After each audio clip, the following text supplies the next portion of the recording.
a Chicagoan who's up for an award here at the 2016 Chicago Midwest Emmys. Thanks for joining us. Thank you. Representing WFLD TV. Yes. Be sure to watch Channel 32 tonight at 9. Are you going to be on? I will not be on. They gave you the night off? Well, as soon as I have one glass of wine, they shut me down. You know. It's a good rule. Yeah, and I brought my daughter, Katie. Hi, Katie. Yeah. Hi, thank you. It's her first time here. Wow. So what does it mean? Yes. What does it mean that your father invited you? Because you came back from college for this, right? Oh, yeah. It's fantastic. I'm so proud of him, and it's amazing to see all of the local news people here that I've seen on TV growing up. It's really fantastic. That's awesome. Now, he's been nominated before, yeah, right? And has come to these events before. So how come you didn't get to come when you were younger? Oh man, because Mom wanted to come. I don't know. She's here for moral support and make sure that, you know, and in case I don't win, what are you going to do? No. You're running up on stage, running up on stage, demanding a recount. Yeah, we will demand a recount, especially Wisconsin. We're asking the people from Wisconsin for a recount. And there are a lot of Wisconsin people here. I have noticed that. But Chicago, we're going to represent. We'll do well. Yes. I know we will. Yes. Well, best of luck to you. And one quick question to inspire people at home who might be watching, considering a career possibly in television. What's your favorite part of your job? If you had to pick just one thing. The favorite part in television. Lots of vacation. No. Yeah.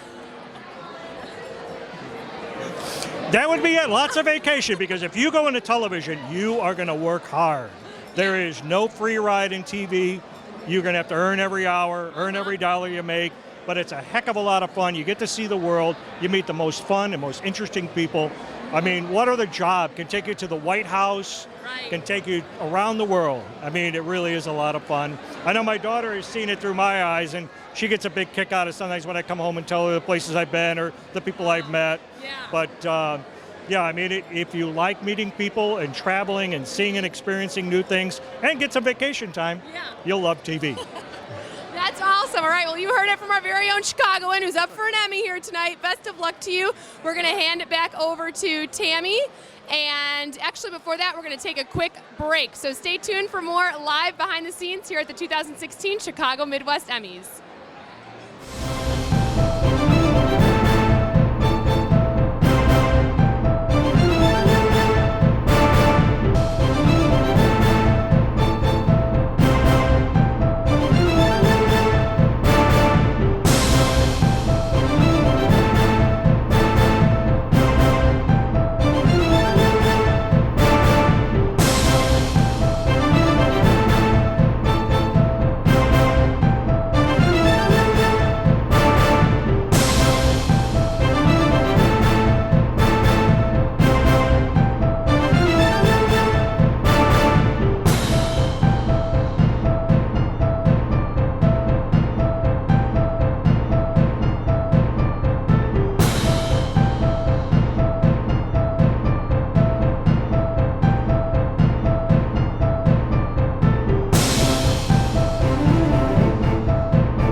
You know what? Welcome back to the 58th Annual Emmys, and there's so much excitement going on here. Look at this.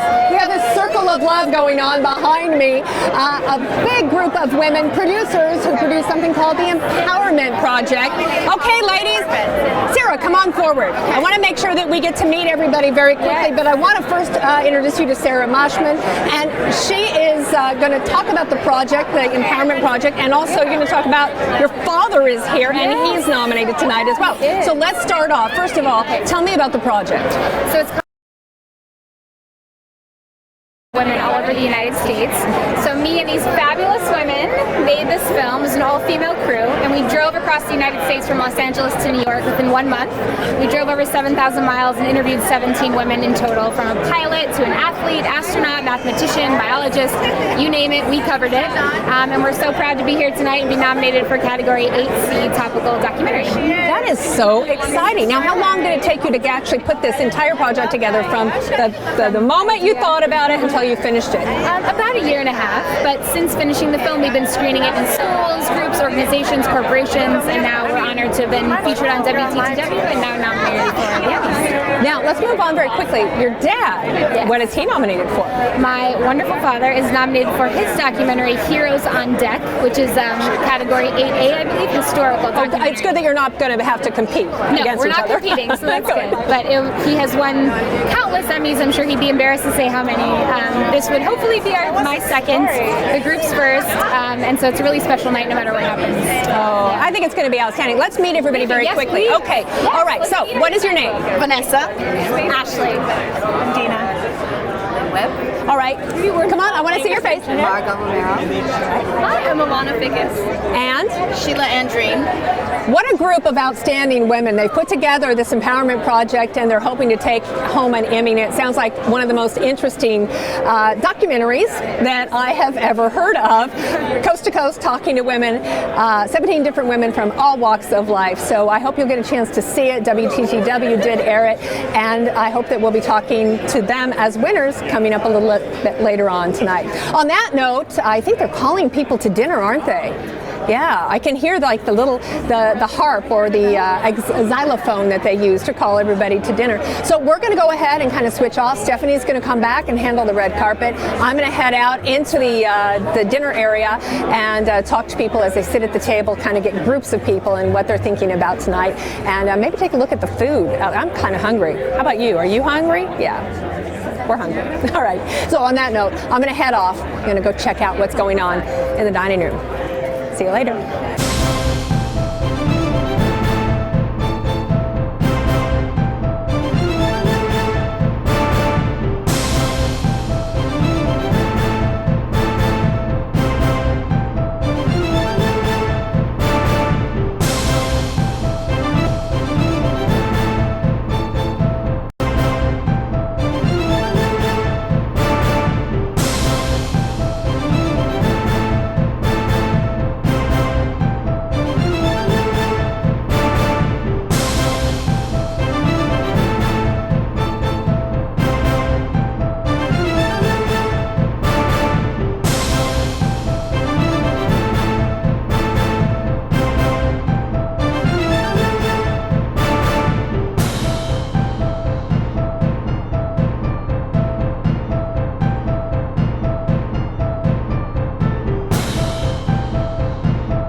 I'm Stacy Sutter, president of Cal's All-Star Angel Foundation.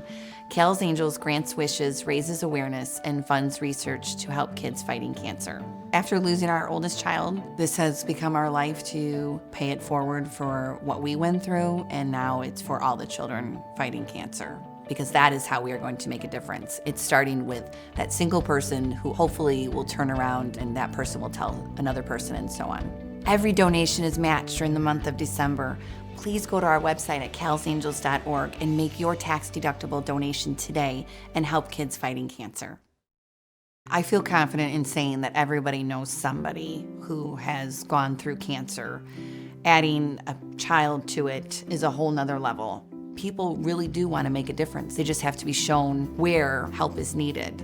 And there's no question, pediatric cancer is the forgotten one. Cal's Angels is so excited to be taking on the research aspect of clinical trials and being able to fund something that hopefully will make a difference in the life of a child fighting cancer. You can make a tax-deductible donation that will be doubled until December 31st. Please visit our website at calsangels.org.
Welcome back to the 58th Annual Chicago Midwest Emmys, right here on the Mag Mile in Chicago. We're at the Marriott at 540 North Michigan Avenue, and it is hopping here.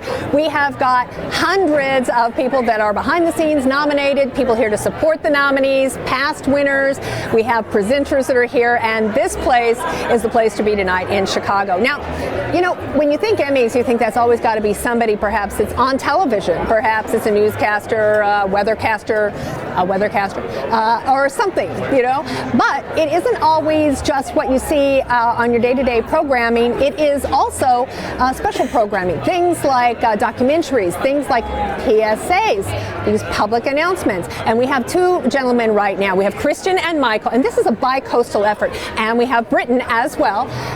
And they actually created a PSA both in Chicago and Los Angeles that is getting a lot of attention, and it's nominated tonight. So thank you for being with us. Thank you for having us. Now tell us a little bit about the PSA itself and how you ended up doing something from, I guess, the West Coast to we call it the Third Coast. Sure. I co-founded an organization called Life After Hate, and part of our programming is to help people leave hate groups. So we started a program called Exit USA that helps people disengage from those groups, and both Mike and I directed and produced it, and we hope that it reached a lot of people so that we can help them. Okay, now you're in Chicago. You are a Chicagoan who is in LA. So how did this work? Did you do this in LA, Chicago, or both? We did. A little bit of the work happened in Chicago, the editing and whatnot. Christian came out and we shot most of it in LA. And you know what? I mean, this seems to be an appropriate time for this type of PSA. It seems like it's much needed. Exactly. Will there be a part 2, a part 3, a different version? Could be, hopefully. Yeah? We hope we won't need to make them anymore because we just hope to help as many people as possible. You know what? That is the point, correct? You're hoping that maybe it gets everybody's attention. Now, have you been nominated for an Emmy before? This is actually my 4th nomination, and I'm hoping that the 4th time is a charm. All right. Oh my goodness! And this is your first nomination. Oh my goodness! You're in for a treat in there, and we of course we have Pat McGann, who is going to be totally irreverent. So you're going to have a good time. And Britton, I know you're here to support Christian. And did you have a part in all of this? Did you have perhaps some input in this project? Moral support. I'm just incredibly proud of my husband and the work that he's done, and Michael's been a wonderful help as well. Well, I think that is a very important message that both of you gentlemen have created, and I want to wish you all the best tonight. Thank you very much. All right. Hopefully we're going to talk to you afterward when you're carrying that trophy out here, the first time for both of you. We'll be looking for you. And thank you. Thank you so much. All right, on that note, we're going to actually check out what's going on with Stephanie. She's still roving around the building here, and I'm not sure where she is.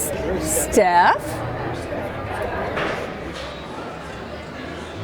All right, well, I'm here with Marcus Riley, who is actually the first vice president of this whole organization. And also joining us is Rosie. And, it's because of Marcus that I'm actually here tonight. Yeah, we did recruit you a few years ago, right? Yeah, and you stuck around. I did. I stuck around. You kept me around. Exactly. All right, so can you tell everyone what you're doing here tonight? You're not just working, you're actually... Well, it's good. I'm back in the mix this year. I'm happy to be nominated tonight in the interactivity category for Digital Decision 2016. I'm at today's TMJ4 in Milwaukee, and here's the thing. There's 3 nominations tonight in the interactivity category, which is really all the digital stuff, and they're all from Wisconsin. Wow. How about that? That's amazing. And then actually you have a 33.3% chance of winning, right? I didn't look at it like that, but I guess I do. I'll take those odds. I like those odds. Your chances are pretty high. Yeah. All right, so what's it like being here now? Are you able to relax, or are you nervous because you're nominated? You know what? It is a little nerve-wracking. I haven't really allowed myself to think about it. I think, I've been nominated before, and really until it gets up to the point where you get to your category, then you start getting the butterflies. And it doesn't matter how many times you've won before, it's always nerve-wracking. Yeah. So, and I'm a little superstitious, so you don't really think about a speech beforehand, because if you put too much thought into a speech, you're probably not going to give that speech. So you just do what you do, have a good time, hang out with your old friends, do what you're going to do. And if it happens, it's meant to be happen. That's great. Well, one more question for you, Marcus. Tell us a little bit about what you're nominated for, and what passion went into that project, how it came about, what you like about it. Did you hear about the election this year? I know. So I guess everyone had to be into politics. Right. Yeah. So it was Digital Decision 2016. Decision 2016 is the NBC brands for all election coverage. So it was our digital efforts to cover the election. And really, it's content before May. So really, it was all of the stuff leading up to the election up until May. So I look at March 18th was our D-Day, because we did Facebook Live. We had Donald Trump on his plane. We had Ted Cruz, and we got Bernie Sanders in one day. Facebook Lives. Amazing job at today's DMJ4. We put everything that we can into digital, and it all kind of coalesced in one area at one time. So, that was just part of what we did. So really proud, really happy that the Academy was able to nominate us, and hoping to come out with a win tonight. Yes. All right. Well, we're rooting for you. Thanks for joining us, Marcus and Rosie. Great to see you. You too. Yeah. Enjoy the evening. Thank you. All right. We'll be right back with more right after this. Stay tuned.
got our Facebook Live going? I've got my Facebook Live going. It's right down here, so you can always follow me on Facebook. And of course, we're streaming this live. Yep. It's the 58th annual Midwest Chicago Emmy Awards, and we have a Chicagoan that's moved to the West Coast. He has his own company out there. My own company, Iconic Moves, Powerful Transitions. I am the CEO, and we send positive messages through our apparel. That's amazing. And you flew here from LA this morning just to present tonight. Absolutely. I'm known as the first ever male presenter. I'm very honored to be here. Such a prestigious event to be a part of. So outstanding. It is. This is going to be a fun night. And look at how glitzy. Just look at the room. We're Absolutely. We're here at the Marriott at 540 North Michigan Avenue. I'm going to pull back just so you can see because there you go. So you can hear me. But just take a look at the room. Enough of the room. It's absolutely beautiful here. We're at the Marriott, 540 North Michigan. So we're having the awards on the Mag Mile, which is something we have not done. So this is kind of a special night. And this room is full. Oh, looks like they're telling everybody to sit down and eat dinner. And they're going to be starting the awards ceremony. That starts at what time tonight? 6? I think 6:30. 30-ish, 7, yeah. 6:30, More 6, so 7. See, yeah, More you know, so you know 7. how it goes. Absolutely. It never stays I'm on supposed to know. time. Yeah, exactly. Well, we're going to rove around and try to bring people to you here tonight in the room, right? And then we'll be back out on the red carpet once the award ceremonies start. So, who are some of the people in the room we want to talk to? Look at all these people. Here, let's move back so they can get a good idea. Steph? Sure. You know, I have been interviewing a lot of people who are not from Chicago. So a lot of these nominees have come from Wisconsin. They're college students. They were in high school when they got nominated. Now they're in college. So a lot of people have traveled from out of town to get here. So I'm really looking forward to interviewing some of the Chicagoans. I'm pretty sure it's going to be a lot of influencers, a lot of fashion connoisseurs out here as well. I see everyone is looking nice and dapper and beautiful. So I'm looking forward to seeing everything in store. Yeah, the dresses are stunning. And the guys, you know, you clean up pretty well too. Oh, absolutely. With Pat McGann as the host, I had to do my handkerchief a little edgier. Yeah. That pocket square is very snazzy. I appreciate it. All right, so as you can see, we're here at the ballroom. Now, these nominees need to get fed. You know, we have to make sure that we feed them. Oh, I see one of my friends, actually, Marley Caden from NBC. Hi, Marley. Join us. Yes. How are you? Good to see you. Nice to see you both. Absolutely. Congratulations. Marley is one of the nominees. Yeah, very exciting. I'm presenting too, so making some people winners tonight. Good. Okay, and tell everyone what you're nominated for. I am nominated for Outstanding Achievement in Individual Craft, Traffic and Transportation. It may or may not be in that order. It doesn't exactly roll off the tongue. Sorry. Basically, like an amazing, yes. The layperson's traffic anchor. And I had the honor of interviewing you last year, too. Yes, and you always look gorgeous. And you look great on camera at work, too. She's like, well, we were just talking about fashion connoisseurs, and I think that Marley's fashion is like on point. I love clothes. I'm a bit of a clothes horse. She definitely Do we want to qualifies. play that game? This is Zach Posen. My shoes are Fendi. My purse is not exciting, so we'll just tuck that back here. My date is my husband, and he's my best accessory of all, but he's over there hiding. So cute. All right, what's your favorite part of the Emmys every year, Marley? Oh, well, I've only been twice. Wait, that was the first time was last year? Oh. Last year it was dinner because we didn't win. This year, hopefully, it'll be winning and holding a golden lady, so fingers crossed on that. I've got 50-50 odds. Not terrible. Yeah. All right, good. Okay, 50-50 odds. And what else besides traffic do you love, you know, reporting on or talking about? Well, and Steph knows this, but you guys don't. I'm actually a finance reporter. My master's is in finance journalism. I got lucky enough to get a job at MAQ. They needed a traffic reporter, so traffic reporter. But yeah, finance is really my thing. Okay, awesome. All right, so we're going to have more coming at you live here from the ballroom, the Chicago Midwest Emmys 2016. Fingers crossed for Marley. Absolutely. Yes. All right, so we'll be back here live in just a few. Stay tuned.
here at the Chicago Midwest Emmys 2016. Now, I have been kind of joked around with by the smell of this food. Smells really good. I can't eat yet, but you, sir, were just able to eat dinner, and I pulled you up from your table there. I started with the pecan salad. It was delicious, amazing. Okay. We're waiting for the food, though, so I will have to come back for the second part of the interview to follow up with you. Okay. We could do that. Okay, great. Now, tell everyone why you're here, because this is one of the perks of knowing someone who's nominated, right? My daughter is nominated, so I'm only qualified to talk about the food. I'm not a nominee, so. Well, congratulations to your daughter. Well, thank you very much. You're welcome. And that pecan salad, now, was there a dressing on top? Yes, it was a very light. It was delicious. All right. I love how they're being healthy with the food. I'll let you go back. Okay. Well, thank you very much. I'm going to pull you after your entree. Okay, I'll be back.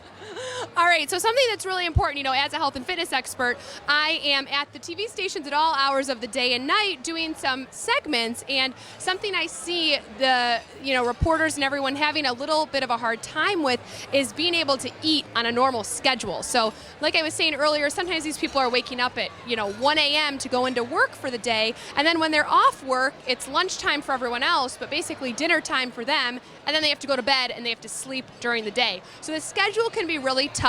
And to make a long story short, I'm really excited that they started with a healthy salad with nuts. Those pecans have protein in them here at the 2016 Chicago Midwest Emmys. Now, we're going to have a lot more interviews for you here before the nominees are even awarded. And we're also going to be coming with you live to get the reactions of those nominees once they win. So stay tuned. Don't turn the channel. Don't open a new computer screen. Keep watching, because we'll be back with more from the 2016 Chicago Midwest Emmys.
I'm Stacy Sutter, president of Cal's All-Star Angel Foundation. Cal's Angels grants wishes, raises awareness, and funds research to help kids fighting cancer. After losing our oldest child, this has become our life to pay it forward for what we went through, and now it's for all the children fighting cancer. because that is how we are going to make a difference. It's starting with that single person who hopefully will turn around and that person will tell another person and so on. Every donation is matched during the month of December. Please go to our website at calsangels.org and make your tax-deductible donation today and help kids fighting cancer. I feel confident in saying that everybody knows somebody who has gone through cancer. Adding a child to it is a whole nother level. People really do want to make a difference. They just have to be shown where help is needed. And there's no question, pediatric cancer is the forgotten one. Cal's Angels is so excited to be taking on the research aspect of clinical trials and being able to fund something that hopefully will make a difference in the life of a child fighting cancer. You can make a tax-deductible donation that will be doubled until December 31st. Please visit our website at calsangels.org.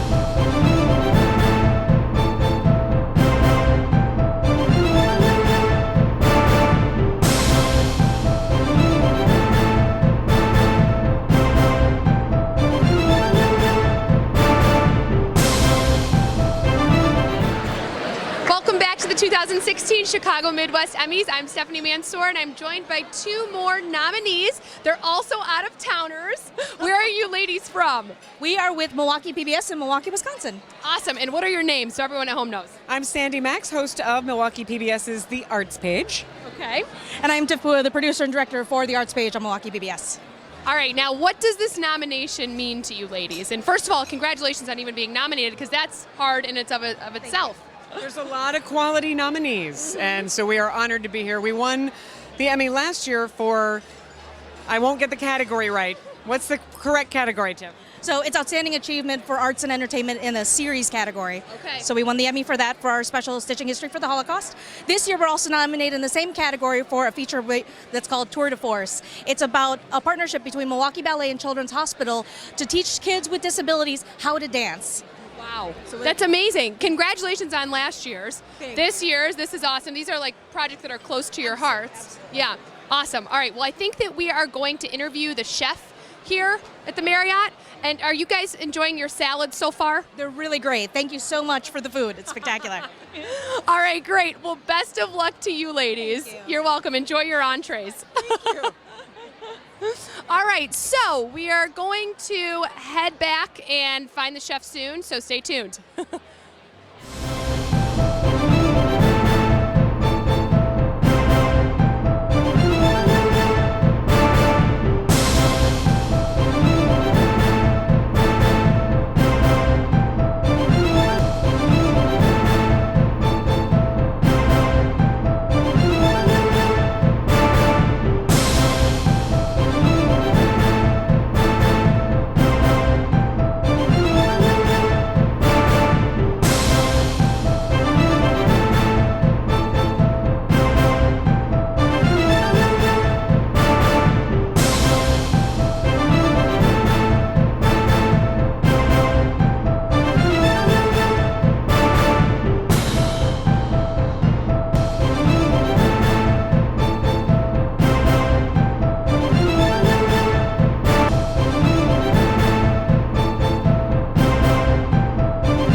the 2016 Chicago Midwest Emmys. I'm here with Chef Andrew. Thanks for joining us. Yeah, of course. Thanks for coming. Of course, and we have Tammy. Still sitting over there. It looks so good. Stephanie was breaking it down because she's into health, and there's little pecans on the salad, which are outstanding. Poached pears, kind of a wintry mix on top of the salad.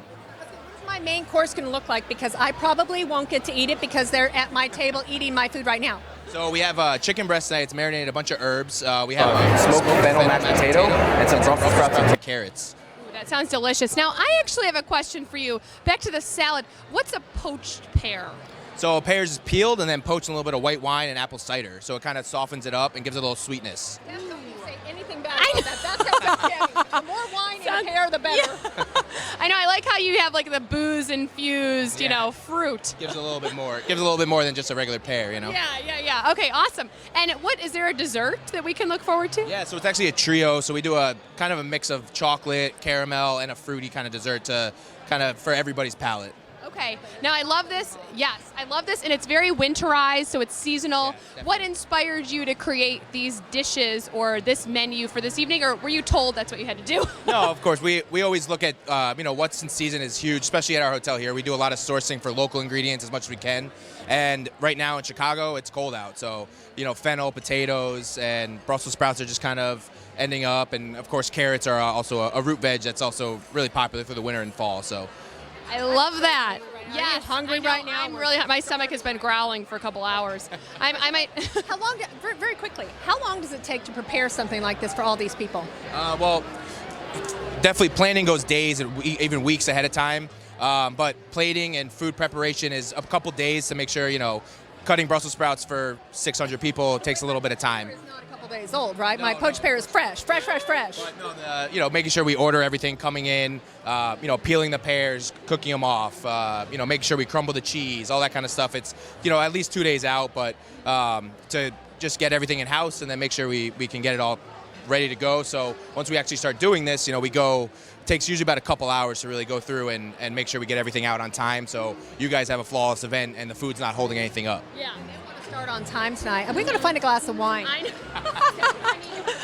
All right, well, we are going to come back with more for everyone at home live backstage. So once the nominees are announced, or the winners are announced, we're going to be interviewing them, right, Tammy? We will. We'll be on the red carpet, and they're going to come through, and they're going to talk about what it feels like to win. And those that didn't win, I think they go through that door over there. I'm not really sure. Not really. I'll interview them. Yeah, they're all going to come through as they do every year, and we have a lot of fun. We have a lot of surprises because these people sometimes can be outrageously fun to talk to, so you won't want to miss that. That comes up right as this kicks off, and that comes up right as this dinner hour ends, right? That's right. So we're going to be talking to them with full bellies of Chef Andrew's food, right? Great. Yeah. All right. Yeah, fresh pear. All right, well, thanks for joining us, and stay tuned. We're going to have more with you live from the 2016 Chicago Midwest Emmys. We'll be back.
Welcome back. Hello. Hey. I'm Tammy, and this is Stephanie Mansour. That's right, and we are at the 58th Annual Chicago Midwest Emmys, and we have our first award winner. So this is behind the scenes. We're going to be talking to them all. And this man has been around Chicago, I don't know how long. How long, Steve? Forever? Come on in. This is Steve Saunders. Oh, really? Congratulations. So before you even had a television, Steve Saunders was here. Thank Come you. on in. Hello, Steve. It's so good to see you. Come on. Hi, Pam. Pam Grimes. Hi, thank you. Pam Grimes, Mike D'Angelo. I always say this. I'm going to take this side, Mike. You take whatever side you want. You guys just want an Emmy. Oh, we're going to sit down. We're going to take a seat. Well, you know what? I don't know. Can you sit on the arm there? Can we all squish in? We can all Oh, this is so Pam, intimate. Well, this is so nice. So you've got the envelope. Okay, tell us about So I this. can't even show off the Emmy. Well, we got a fake one here for you to like hold Okay, and good, touch good, and good. fondle and everything, Steve. So you're You know all how many set. Emmys she has? About 30. Really? Yeah. Yeah. It's the structure. Okay, so wait, tell us about Actually- this, because this was the Blues Man. This was a actually special piece. So let's start right here. Steve, you talk about it. Toronzo Cannon is this amazing blues guy. You know, we all love the blues in Chicago, but this guy is carrying on that tradition. He drives a bus, a CTA bus on the west side, and right now, he's nearing retirement. And this guy has the #1 album on the top 10 blues chart. Alligator Records Alligator just came Records. out this week. #1 blues album in the country. Well, okay, so wait, how do you find somebody like this? And we find someone like this because we have a great producer. Okay, well, Yeah, you know, we're Pam good. does. She gets all the good stories. I've seen her out in the field. But really, I mean, how did this story come up? You know, you have to ask Pam. She kind of came across it and called me up and said, "I got a great story for you, Mikey. I think me, you, and Steve should do it." And boom. I actually heard. I was judging some blues awards for a national organization. Heard Toronzo about 7 years ago, and he just blew me away. Wow. You know, I'm kind of a hack guitar player, and I thought, wow, if I could play like that guy. Okay, wait. So Pam, I have to ask you, how do you approach somebody like? Did you just hop on the bus and you ride around for a while, and then you go up and you go, "Excuse me, would you like to be on WGN?" You know, the hardest part of getting a story like this is dealing with the city, because you know you have to go through all these hoops to get on a CTA bus, and you can't, you know, the bus can't be moving when you're doing a story like that. So, but he was great. I mean, he was more than willing, and once the CTA was on board, we were good to go. So. And Mikey over there had to sneak onto the bus, by the way, because CTA rules don't allow Really? How did you sneak on with the costume? professional Did you have cameraman to a get me on the bus. No, So- I had a real big camera and I got on and everyone was cool with it. He says, "Come on, man, just go ahead, get your shots, do what you got to do." And Wow. I just stood there and did it. You shoot until someone says no. That's basically how you. I know that. That's You true. know how And that you- works. Yes, you absolutely do. I'll Yeah. put that camera down. Yes, I'll put that camera down. Okay, so how many awards is this for you? This is around 13. Oh my 13. God! Wow! But- Congratulations. Which Wait is a about second. twice as many as I have. But wait a second. I'm only 13, but I'm only receiving these awards because I'm a part of a great team, and I'm with a team of people who That's absolutely put these true. together. I'm not just the only one winning. No, you all are. Yeah, That it's is a team quite sport. an Let me tell you something. It's a team It's an Olympic sport. sport now? It's a team sport. I've always said this. We are heroes, though. I could read. Let me say this. I could read the phone book out loud, and these guys could find some great pictures to make it look like wonderful television. Music. Yeah. Right. I don't know Yeah. about that. With, No. Mikey's the music genius, though, when it comes to music people. If you find music in slow-mo, I guess you could. Music in slow-mo to the phone book. We'll try it. Maybe we should try it. What's your favorite part about coming to this event where you get to celebrate? Is it like getting all the accolades that? No, you did a good job. You did a good job. Oh, we all did a good job. Or what's the favorite part? favorite part about coming to this Tell you event? what tonight's favorite part is we're the very first award, so we can just relax all night.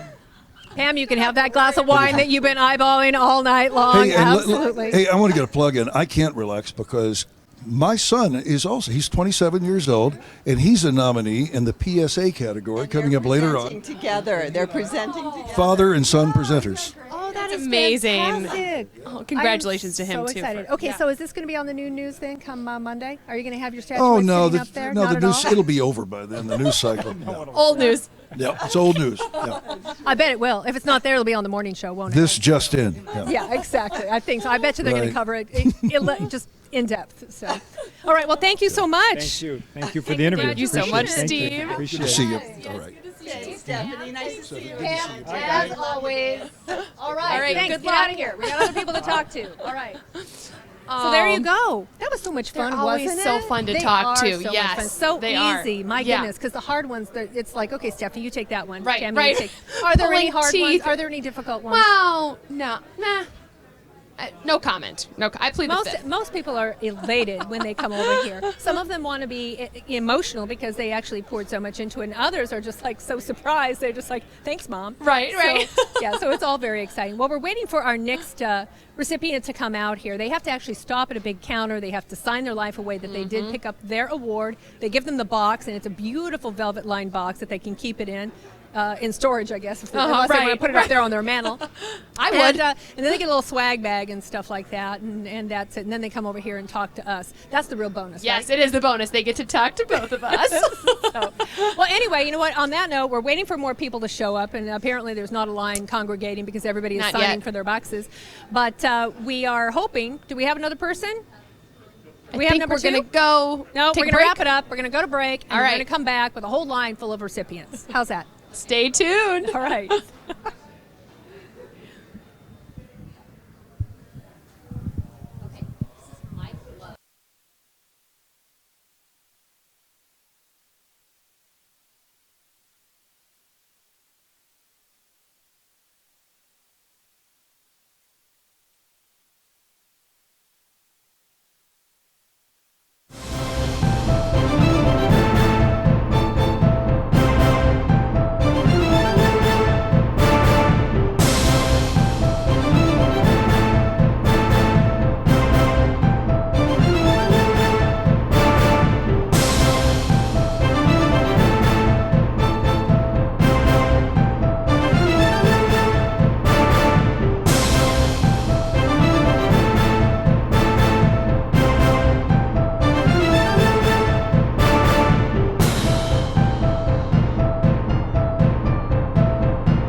Welcome back. We're here with another winner. Congratulations, Mike Lowe. Thank you.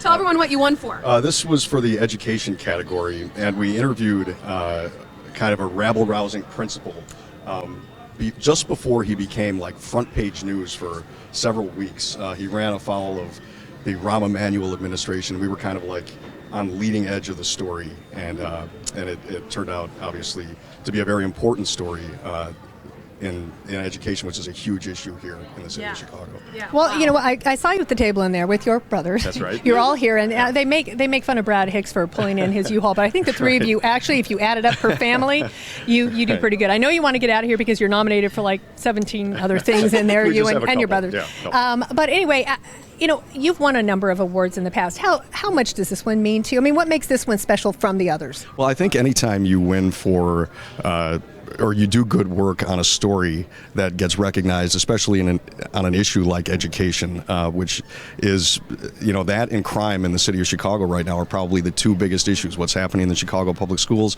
and what's happening with you know, the issues with murder and shootings and so forth. So anytime you can put the spotlight on those kinds of problems, and then, you know, it's nice to be recognized, but that's really what we're supposed to be doing, is kind of, you know, shining the light on these issues, and that's what this story did. Oh, old-time journalism there. There we go. Oh, getting schmaltzy. Okay, well, congratulations. We're going to let you go back in the room. Congratulations. Thanks. Go get another award. Come out and talk to us again. Yeah. All right, grab your envelope. There you go. Bye. Bye. Him and his two brothers, they always haul in just a ton of awards every year, but they do such great work, and so we'll be talking to them again, I'm sure, at some point this evening. We're going to be waiting for our next recipient to come out, so we'll go ahead and take a little breather until they come on out. Stay tuned. It's always a little slow in the beginning, but then they picks line up. That's right. Stay tuned. All right.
Well, welcome back to the Chicago Midwest Emmys, and with us is one of the most well-known investigative reporters in Chicago. This is Pam Zeckman from CBS 2, and Pam, you have taken home another Emmy. You have every year. You don't disappoint. You have such great stories. What did you win for this year? This year was a story about the problem in Chicago with lead in the drinking water and the failure of the city to really protect people that have old lead pipes going to their homes. And we had, in this case, an example of a family that had that situation in an aged home in the city, and as a result of the lead in the pipes, the drinking water had high levels of lead, and a little girl had over the level that's acceptable with the feds, and she had lead poisoning. So it highlighted that the problem is here, just maybe not as great as Flint, Michigan, but we don't want it to get that way. So the story had a lot of information in it about what needs to be done in order to protect the public and homeowners. And those are the type of stories that you've tackled over the year. These are stories that help the consumers, that help people out there. A lot of them are stories that people are sort of aware of, but they don't know how bad it is. How many Emmys have you won? Do you know? Do you have them on your mantle? 20, there's 27, 28, I'm not sure. Everyone is Congratulations. deserving. It's thank you very much. It's very nice. It's very rewarding to get them, but it's also very rewarding to be able to work on stories that get results for the city and that help people, or that point out scams that they need to watch out for, or government waste, and that's what we do at Channel 2 in the investigative unit. We're so happy to have you with us, and congratulations. Congratulations. Thank you very much. You're All welcome. right. We're going to be back right after this. We have more winners to share with you.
To the 2016 Chicago Midwest Emmys. We're here with another winner. Congratulations, Dina. Thank you so much. You're welcome. Tell everyone what you won for.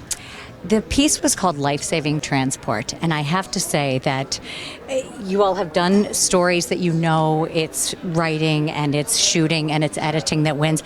This one, producer Catherine Zink spent months planning because we had to get the lawyers and everyone to agree to let us fly in a helicopter with a critically ill patient at the last minute. We can't get permission for that in advance. So the planning of it was everything. And then after that, we had a family who agreed to let us follow their daughter. She had a brain tumor, and we put this story together and we fell in love with little Bella, and then she passed away 8 months later, and we followed her story, and it was heartbreaking. It was really heartbreaking, but at the same time you say, you know, it showed how this team took care of her and gave her parents extra time and gave her extra time, and that is what we're highlighting is the beauty of this medical team. Yeah. Go ahead. No, Tammy. you have the luxury of doing so many of these great stories that are so in depth like this. And I know that you've been here many times for stories that you've been nominated for, and your colleagues have been nominated for. What do you think actually set this one aside from all of the other stories in your category? Oh boy, this was such a tough category. We really, until the last second, we were like, there's too many people here. We're not going to win this. But I think for this one, it was so special. We actually judged another city that tried to do a helicopter transport story and showed the transport of a teddy bear, because they couldn't get the ability to fly with a patient. And so for us, I think it was all of the planning and that went into it. And I've got an amazing team. Mike D'Angelo, Steve Scher are the greatest photographers in this city. I mean, they really are. And so it's like you have what you know will be a good story, and then they give you the greatest images and the greatest sound to be able to tell that story. Yeah, to bring it to life. So it's not about one person, it's about a team coming together. And I think everyone saw how talented they were, and all of Catherine's work that went into it, but at the same time fell in love with little Bella also, and that just breaks my heart, right? So. Well, congratulations. Thank you. I'll let you join your colleagues in there and enjoy the rest of the evening now that the hard part is over for you. That's right, yeah. Breathe now, breathe. All right, well, smile and wave at the camera. Dina Bear winning an Emmy for her special story, very touching story. We'll be right back after this.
Welcome back to the Backstage show here at the 2016 Chicago Midwest Emmys. I'm with another winner, Brian Polson. Congratulations. Thank you. Boy, what a night. I mean, this is crazy. Yeah, so you've won not one, but Two.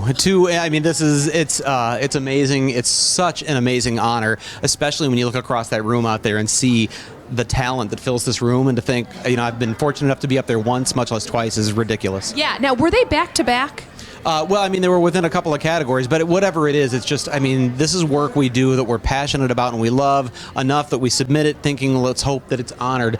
And you just want to kind of be here for the party because this is a blast. And then to get up there is just icing on the cake. So, my cheeks are probably on fire red right now, but this is awesome. No, you look really happy. You look good. Yes, yes. Very happy. That's awesome. So you're not from Chicago. Where are you? Tell everyone your station. WITI in Milwaukee, and we've, over the years, I've been there 12 years now, believe it or not, longest I've ever worked in one place in my life. And there's a reason for that. It's a great bunch of people. We come here every year with a big contingent, and we tend to do well because we have amazing photographers, editors, and I work in the investigative unit. Our news director gives us the kind of time we need to do the kind of stories that really make an impact, and I feel proud to present that work. So, but this is the fun. This is the party. This is a blast. Yeah, that's awesome. Well, congratulations. Yes. Anything in particular about what you won that really stands out to you? What piece of those projects? I was up against some of people from our own station. In fact, in this category, this story, The 13 Sisters, up against some other just incredible entries that I sat up watching at 2 in the morning last night going, there's no way I'm going to win this. But this story was one that was I felt very important. In fact, our news director, John Laporte, attended a school called the American School in Japan, a school for the children of foreign dignitaries and diplomats and people who are working overseas but are American nationals. And there was a case of sexual sexual abuse that occurred there that lasted for years and years, tons of victims, and one of those victims lives in Wisconsin now. And one of the administrators who could have stopped that abuse also lives just up the road from her. And she, after 40 years of keeping this a secret, trusted us enough to share her story. And it was, I mean, so that there's times you tell stories that you are excited about or you think are interesting. This is one I think was very important and meaningful, and I'm really proud that this won an award. Yeah, it makes it even that much better when you win for something that you feel passionate about and you feel like you're making a difference. Yeah. All right, well, congratulations, Brian. All right, I think we have more winners. More winners. More winners. We love winners. You get to go. Yes, nice seeing you too. All right, so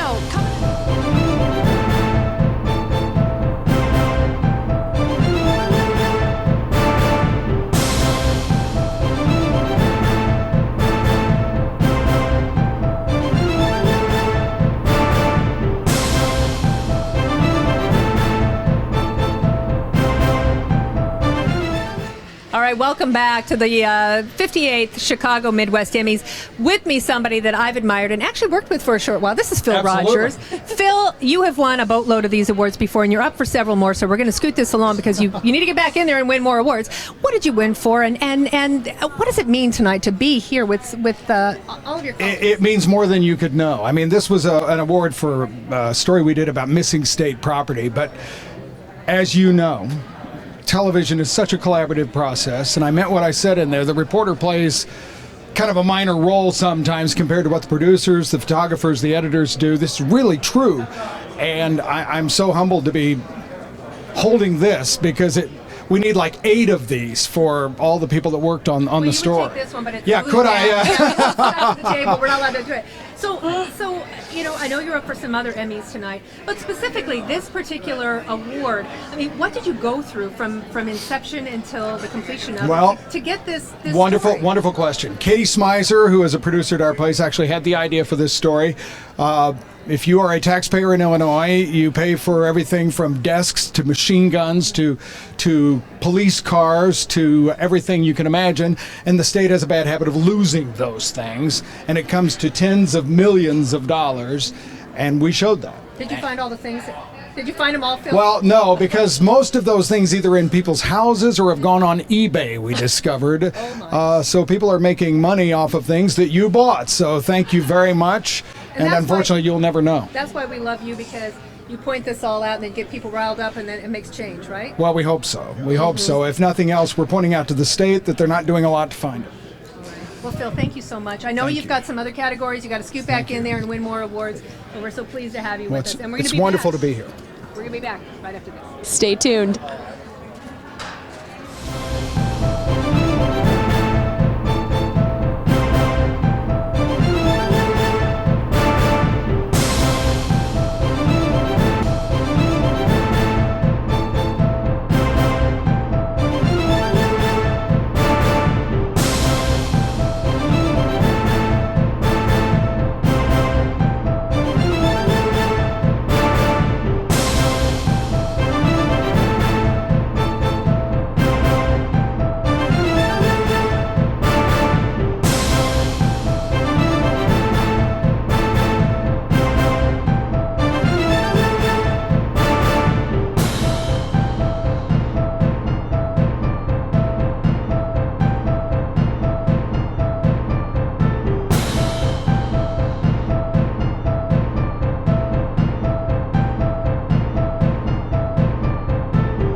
Welcome back to the Backstage show of the 2016 Chicago Midwest Emmys. I'm one of your co-hosts, Stephanie Mansour from Step It Up with Steph, and it's such an honor to be able to sit here next to the recipients of these Emmy Awards, because I go into the stations in the morning and on the weekends really early, and I see how hard all of these people are working, and not only, the faces, if you will, of the stories, like the gentleman earlier was saying, the reporter or even the news anchor, but also the entire staff that goes into making these operations run. And I come in and I do, a health and fitness segment, or I talk about women's weight loss and different women's health issues, and I prepare and help the producer with that and coordinate with them and help with the floor staff and also the camera people. And I get to interact with all of these news anchors and reporters. But it's really interesting to see them all here celebrating with their full teams. And, they're off the clock, so to speak. So it's fun to see them having fun as well. So coming up, we're going to have even more interviews with the winners. So stay tuned.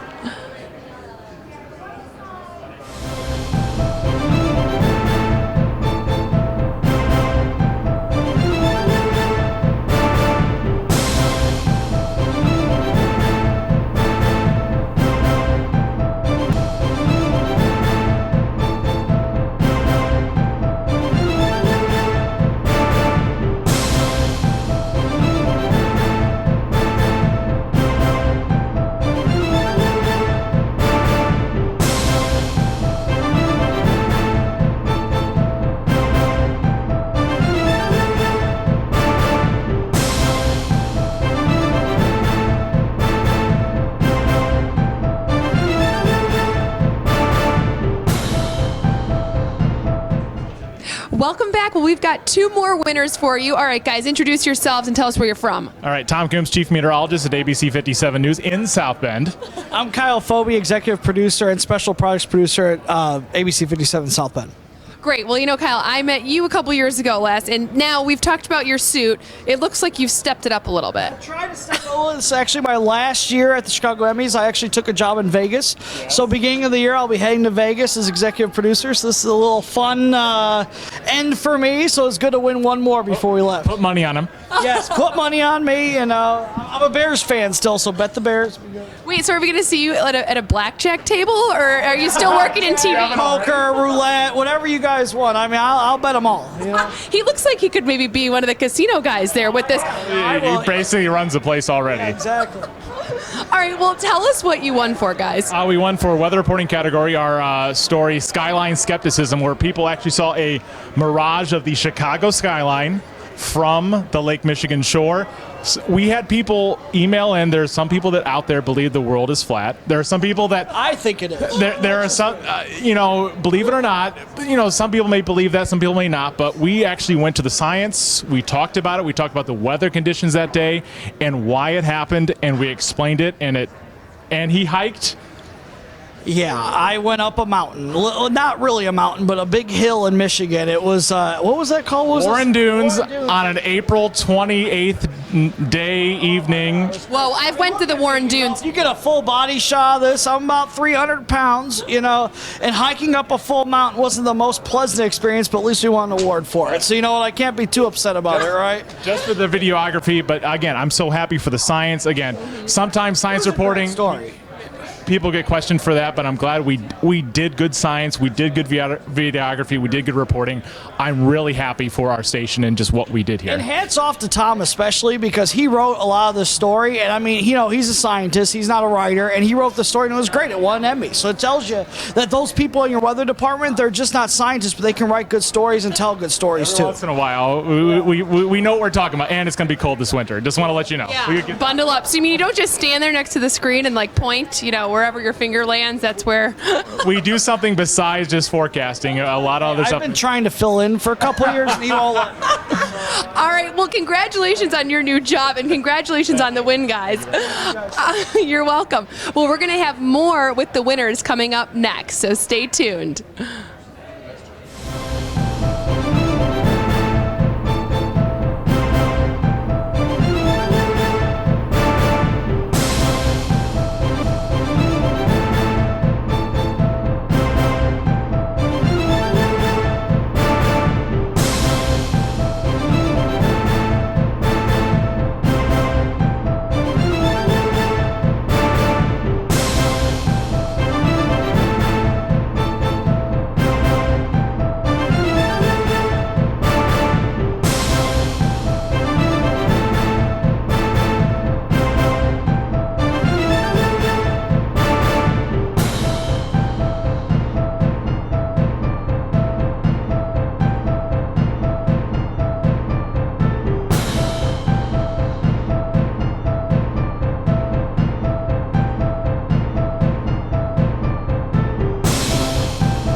back to the 2016 Chicago Midwest Emmys. Welcome back to the 2016 Chicago Midwest Emmys. I'm here with Brad Hicks, who's won, not one, not two, but 3? 3 Emmys tonight. Yes, 3 so far. Yeah, thanks. Congratulations. Thank you. You have a great floor crew here. I mean, these guys have their act together. Can we get you to our station? Because you guys, your countdown, man, that was just professional. Appreciate that. Are you hiring? Well, I'd give them a recommendation. Okay, all right, good. Submit your resumes to Brad here. Okay. All right, so tell us, you're up for more. There are a few more categories, yeah. Okay, is it the same piece or are these all different pieces? Tell us about them. Different pieces. There was one that was a series. Over the course of the year, we did a bunch of stuff about this railroad bridge that needed to be fixed. And from that, it actually ended up changing federal law dealing with bridge inspections. So when we had 21 stories on this topic through the course of the year, so that we did split into 2 different basically entries categories. One dealt with the public policy issue, one dealt with the bridge repair issue. But yeah, the other ones are just completely separate stories, have nothing to do with bridges or anything like that. Yeah. That's awesome. I work at a TV station that lets us do this kind of work. We can go to the new news director, the VP of news, and say, hey, I got an idea. It's going to take a lot of time. This is what we want to do. And he usually just go for it. Yeah. Great. How many people do you have working with you on all these stories? It varies. There's one photographer in particular, a guy named Kale, that I'm usually paired with. Kale like the vegetable? Kale like the vegetable. K-A-L-E? Yes, indeed. Yep. Great name. I'm going to have to meet this person. I'm the health and fitness expert. You remember that, right? Exactly. Yeah. Kale is awesome. And, chemistry is in a relationship. Kale and I have chemistry, not just that we get along, but we have chemistry in the creative process of, he just gets, what I'm picturing. Because when I write, I'm sort of storyboard my stories and I'm picturing what I want, and I can just kind of explain it to him, and he gets it. When I see the edited product, it's he got it. And so Kayla and I work together a lot, and then our graphic artist Craig Sween does a wonderful job too. That's great, and it's good to have people on your team who are invested, just like you are. They see the vision. They care. They see what the main goal is. Yeah, exactly. Yeah, they care about the product, and I do too. And I think the fact that I care so much about the product, hopefully, makes them care about it too. They were like, yeah, I want to do a good job on this. Yeah, rubs off on them. Yeah, exactly. Awesome. Well, I'm going to let you go back in there. Okay. And hopefully I'll see you again on my couch. Sit down on my couch and talk to me. Yes. Fingers crossed. We'll see what happens. All right. Well, congratulations, Brad. Thank you. Awesome. All right. Well, stay tuned. We'll be back with even more winners from the Chicago Midwest Emmys.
All right, so welcome back. Welcome back to the 58th Annual Chicago Midwest Emmys. This is my good friend Lisa Parker. We do this. We used to That's work right. together. We miss We're each other. Palsies, and yeah.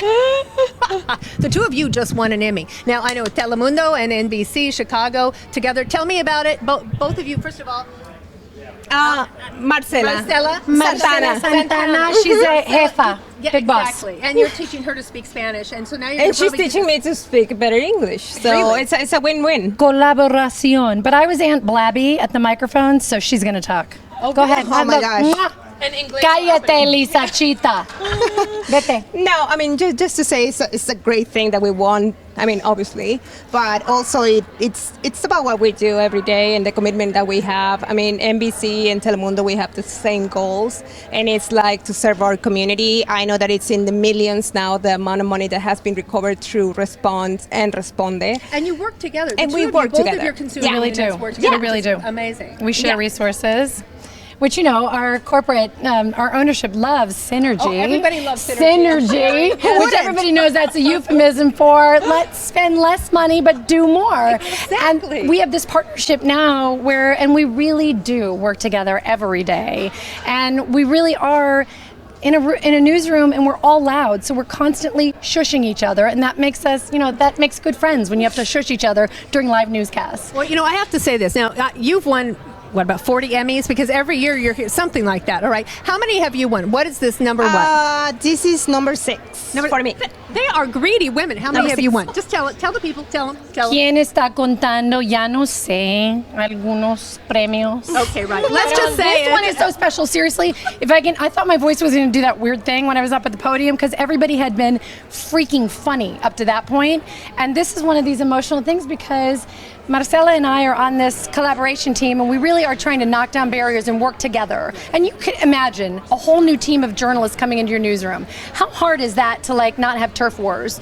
And so we truly every day work together now. And it took us some time, to figure out all right, who's that and how are we going to work together? Taking pictures over there. The two of you were great. You're just hugging. There was more touching going on there than all the same time. But this was one of the first times that we really did go out together and interview the same people in Spanish and then in English.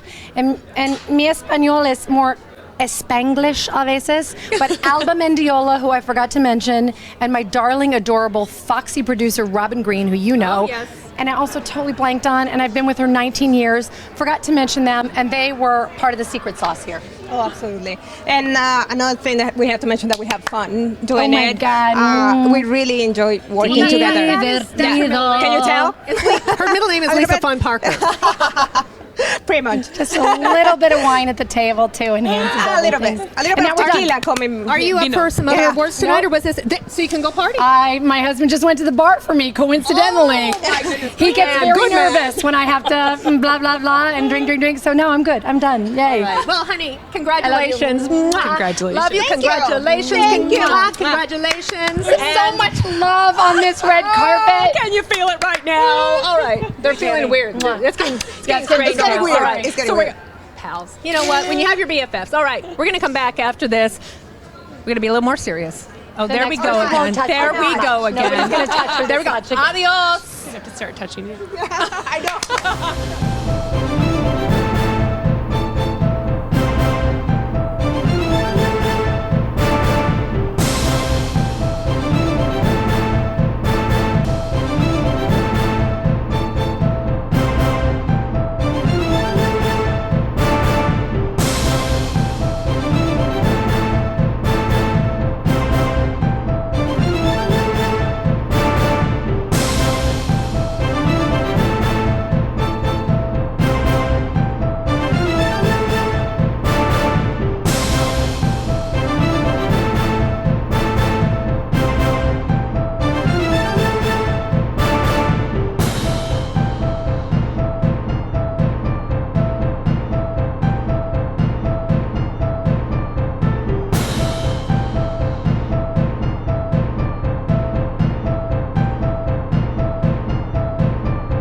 Welcome back to the Backstage show here at the 2016 Emmys. I'm joined by two sports guys who are winners. The first sports guys of the night. All right, tell us what your names are and what you won for. Pat Castell, and we won for Best Sports Feature Segment for feature at Comcast Sportsnet Chicago that we did about an NIU basketball player. Okay. And what's your name? My name is Ryan McGuffey. All right, Ryan. Okay, so tell us what made this such a special feature. Sure. Certainly, it's about an NIU basketball player who lost his brother in a car accident, and he was very close to his brother, and still, played the season on with memories of him, and it's a very tough thing to lose a family member, but he did it, like anybody. It was incredible how he was able to move on, and always thought of his brother, and it was a great story. Wow. So were you guys interviewing him during all of this? Did it get like emotional? You think of sports and it's more like, they're excited or they're mad. This is like a little different emotion. Yeah, we interviewed him at center court of the Northern Illinois Arena, lights out, just us, lights on, and he opened up, he cried, and I'm crying, asking him questions. I never thought, I would have a scenario like that, but how could you not? I mean, this guy lost his brother 3 months prior to us doing this story, and here he is opening up to strangers, quite honestly, about this really, unforgettable experience that for the rest of his life he'll live with. And to get his parents on board, and I have 2 children, I have no idea how I could ever do that. On camera, in the moment, with that story, it was impossible not to. I think Pat and I are a continued, almost an extension of the family at this point, because we continue to talk to them or text them. And I think they're always on our minds and we're always on theirs. I mean, when we did the story, submitting it for an Emmy, I don't think it was ever why we did the story at all. So. Was it interesting, following them and being in their lives? I mean, what type of sports stories do you normally cover? No, yeah, definitely. We just cover games and highlights for the most part. So this was, it was nice to really follow the story, kind of the behind the scenes of more of the family aspect of things. And we felt like we were part of their family after it was all done. It's weird because you feel like you're intruding in some, there's a fine line between intrusion and like getting the story done the right way. And I think we did a really good job of not intruding and being respectful to something that easily could have been taken out of context at any point. That was definitely the hardest part, I think, for the 2 of us the whole time, is we tackled the story we thought sounded like a great story, and then it just was so much deeper and more emotional than I think we ever could have possibly dreamt of.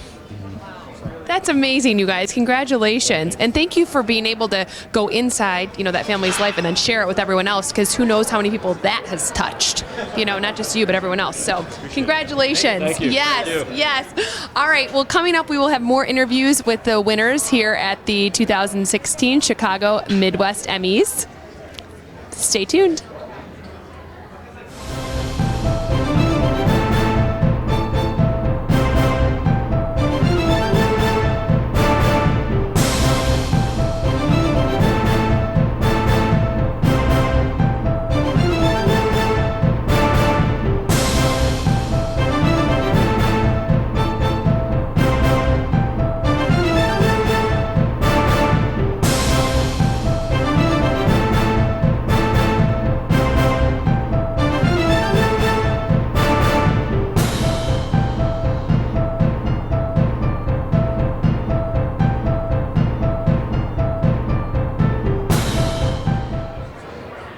We're back with another winner from the same category, best feature in sports. All right, guys, tell me what your names are and where you're from. Brad Boron. And I'm Tad Hathaway with the Chicago White Sox. Awesome. All right, so tell me about this piece that you won for. Well, it was really a story 10 years in the making. Sam Mack, who's a young man with autism, sent a letter to our mascot Southpaw 10 years ago, and Southpaw wrote back. And they've had an ongoing correspondence over the last 10 years, and Southpaw found out that he was graduating from high school and decided he had to come and surprise him. So that's what we did. That's awesome. Okay, so did you guys have the idea for this story, or was it, someone else's idea?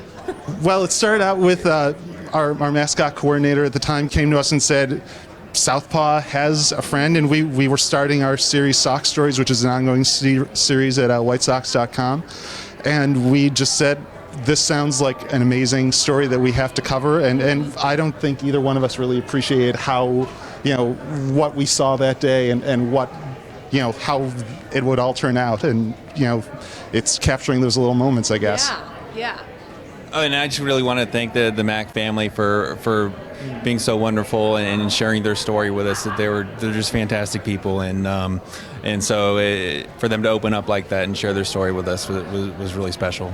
It's great when you get to make a difference. There's what other do you work on any other pieces, and is this more meaningful than the next one, or how do they all play against each other? I mean, we've had some really amazing experiences, I think, with Sox Stories on its own. I mean, we do a lot of the video stuff for the White Sox in general, but, Sox Stories, we've had fans come in from England who, was doing it almost as a tribute to his late father. We've had so many great moments with our fans who, are the ones who make being in sports what's worth it.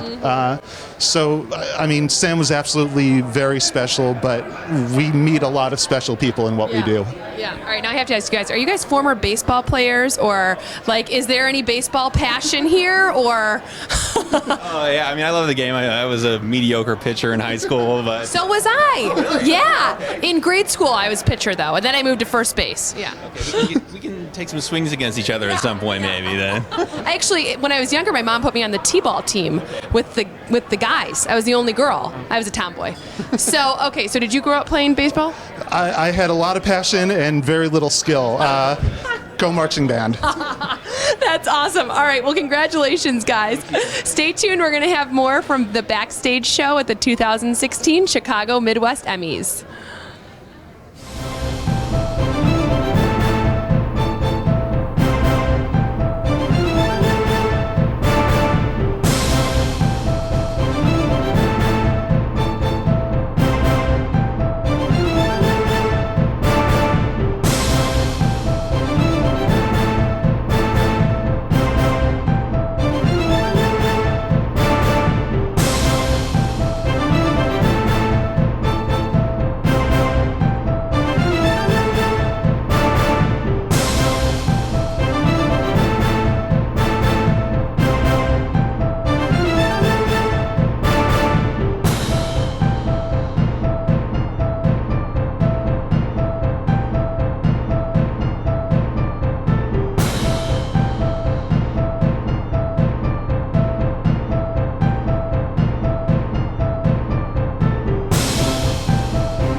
Welcome back to the Backstage show here at the 2016 Chicago Midwest Emmys. I'm joined with more sports guys.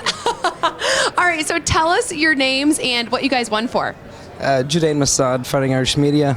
We won for Onward Notre Dame, our storytelling series. I'm so sorry. Congratulations. I know, I'm being nice. I went to Michigan. So. See you guys in 2018. I know. I went to the Under the Lights game actually a few years ago. It was at Michigan. I think you guys beat us. And I went when you guys blew us out at home a few years ago. Yeah. All right, but anyways, okay. All right, so what's your name, sir? Jack Nolan. Okay, congratulations, Jack. I'm Javi Aitor Zubizarreta. Josh Long. All right. So guys, tell me about this piece. Basically, Notre Dame and Navy have had a very special relationship for a very long time, and is true to the nature of the university. We make our decisions based on integrity. We've been playing them out of respect for basically keeping the university afloat during the World War II years when we were about to close down. Okay. And so it's a very special time every time we play.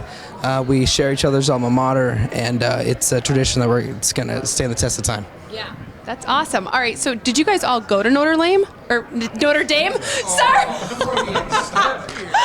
Oh my God. You know what? I will say that I actually got rejected from Notre Dame. So for about 10 years, I've been calling it Notre Lame, and I'm very sorry to not mean to have that slip. Okay, so did you guys all go to Notre Dame? Just you. Oh, but you still have the Fighting Irish passion? Yeah, it's a passion. It's pretty easy to adopt. I'm actually out of these guys. I'm the odd man out. I'm not from the We got him area. from the Kansas City Chiefs. He's the brains in the organization, but I've been there 35 years, and I know. But does Michigan have one of these recently? No, we do not. I know. Put me in my place. Too, but it's a terrific place to work. A little trivia: we invite you to come down someday when they're not playing, and you'll notice that the interior of the stadium is painted battleship gray. Because during World War II, when Notre Dame was running out of money, the Navy donated excess battleship paint. And to this day, to build on what Joe Dana just said, they continue to paint the concrete of the stadium under the seats battleship gray as a remembrance and a thank you for that. I did not know that relationship was so strong between you guys. I do not. And it's Michigan. Did you say Michigan State? I said Michigan Stadium. Oh, stadium. Okay. No, but you know what? I did do an aerobics TV show at Michigan called The Big House Beat. That's my big story for Did Michigan. it win an Emmy? It actually won Best New Show of 2000 and something. Yes, thanks. Yeah, but not an Emmy. No, not an Emmy. All right, so anything else you guys want to say about this? I know, you're working on stories all the time. Anything in particular about this you want to mention? I just want to basically thank the university. Like I said before, I'm kind of the stranger that they welcomed in, and they believed in what we want to do together. And this is all for them, for believing in what we accomplished together. Set your minds to something. All right, great. Anything else, guys? Go Irish. Go Irish. Okay, I'll say it too. Go Irish. Congratulations. All right, coming up next, we've got even more from the winners here at the 2016 Chicago Midwest Emmys.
You know what? I have no idea where Stephanie went. She's like not here. Let's get this old fake thing out of the way. Okay. Anyway, I'll just interview myself.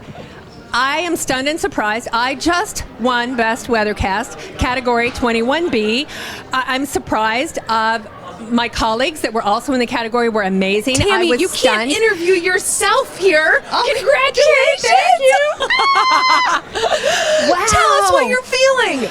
You know what? I really genuinely was surprised. I think I probably just gave the dumbest speech. I'm sure it made no sense to anybody. And I ended by saying, I think I'm going to cry, so come and see me. I'll interview the rest of you on the red carpet. is such an honor. You know what I can tell you is that I didn't expect it. I really did not expect it this year. But more importantly, whether this is the last Emmy I ever win in my life, every single part of my journey to get here, whether I win or lose, has always been an experience that I've learned to accept as joyous. So I enjoy the journey along the way, and that's what this has been. And I could tell you it's very, very special because I didn't expect it. Yeah. And I'm crazy, and that's like what I said, and everybody in there is still shaking their head. Plus I told them it was going to snow tomorrow, and they all hate me. But hey, they didn't hate you enough to not let you win, right? They love you. No, I'm they sure love you. The they're, Academy loves they're you. probably having buyer's regrets. But anyway, very exciting. So this will go home on the mantle, and my 7 3/4-year-old will be playing with it because it looks like a superhero. Look at that. There's lightning bolts. Isn't that appropriate That's for like a weather you. person? Yes. Yeah. Okay, that's disrespectful. All right. So you know what? We have other people that are far more entertaining than me to talk to, and they're going to be coming up here just seconds from now. We're just going to take a brief pause, tiny pause, just put a pin in it for just a second, and we're going to get them in here, right, Steph? That's right. That's right. Okay. Congratulations, Tammy. Thank you so seriously much for the deserve grueling it. questions on this whole interview after I made this too easy. We'll be right back. I'm going to cry.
Welcome back to the 2016 Chicago Midwest Emmys. So we just congratulated our very own Tammy, and now we have another winner who's also, you used to work in weather, or what? Well, yeah.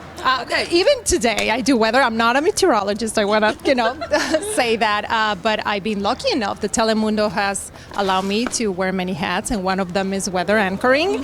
Of course, I have the support of many meteorologists. But yes, I love weather. It's something that I'm really passionate about. And, at some point, maybe I will consider getting the certification. Right. But for now, okay, so you won tonight. Tell everyone your name and what you won for.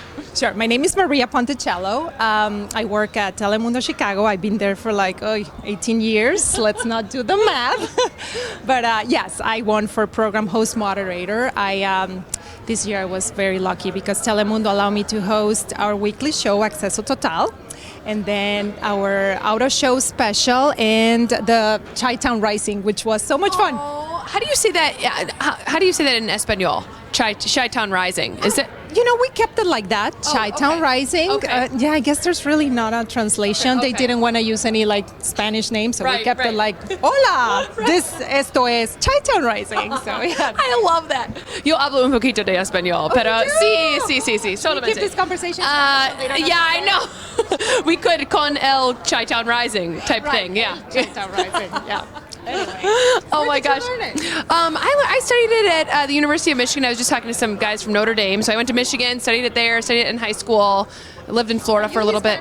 No, people think that I am, though. So yeah. Oh, thank you. So are you. And I love your dress. How do you feel getting all glammed up to come to something like this? Oh, you know what? I love it in part because I have 2 daughters. Okay. They are, preteens. So they were really excited. So they were, wear this, Mom. And, so that was really, more than for myself, for them. Yeah. That was really fun. Yeah. So, yeah. Oh, that's great. All right. Well, congratulations. I'll let you enjoy the celebration. And coming up, we'll have even even more interviews with the winners from the 2016 Chicago Midwest Emmys. Stay tuned. Adios.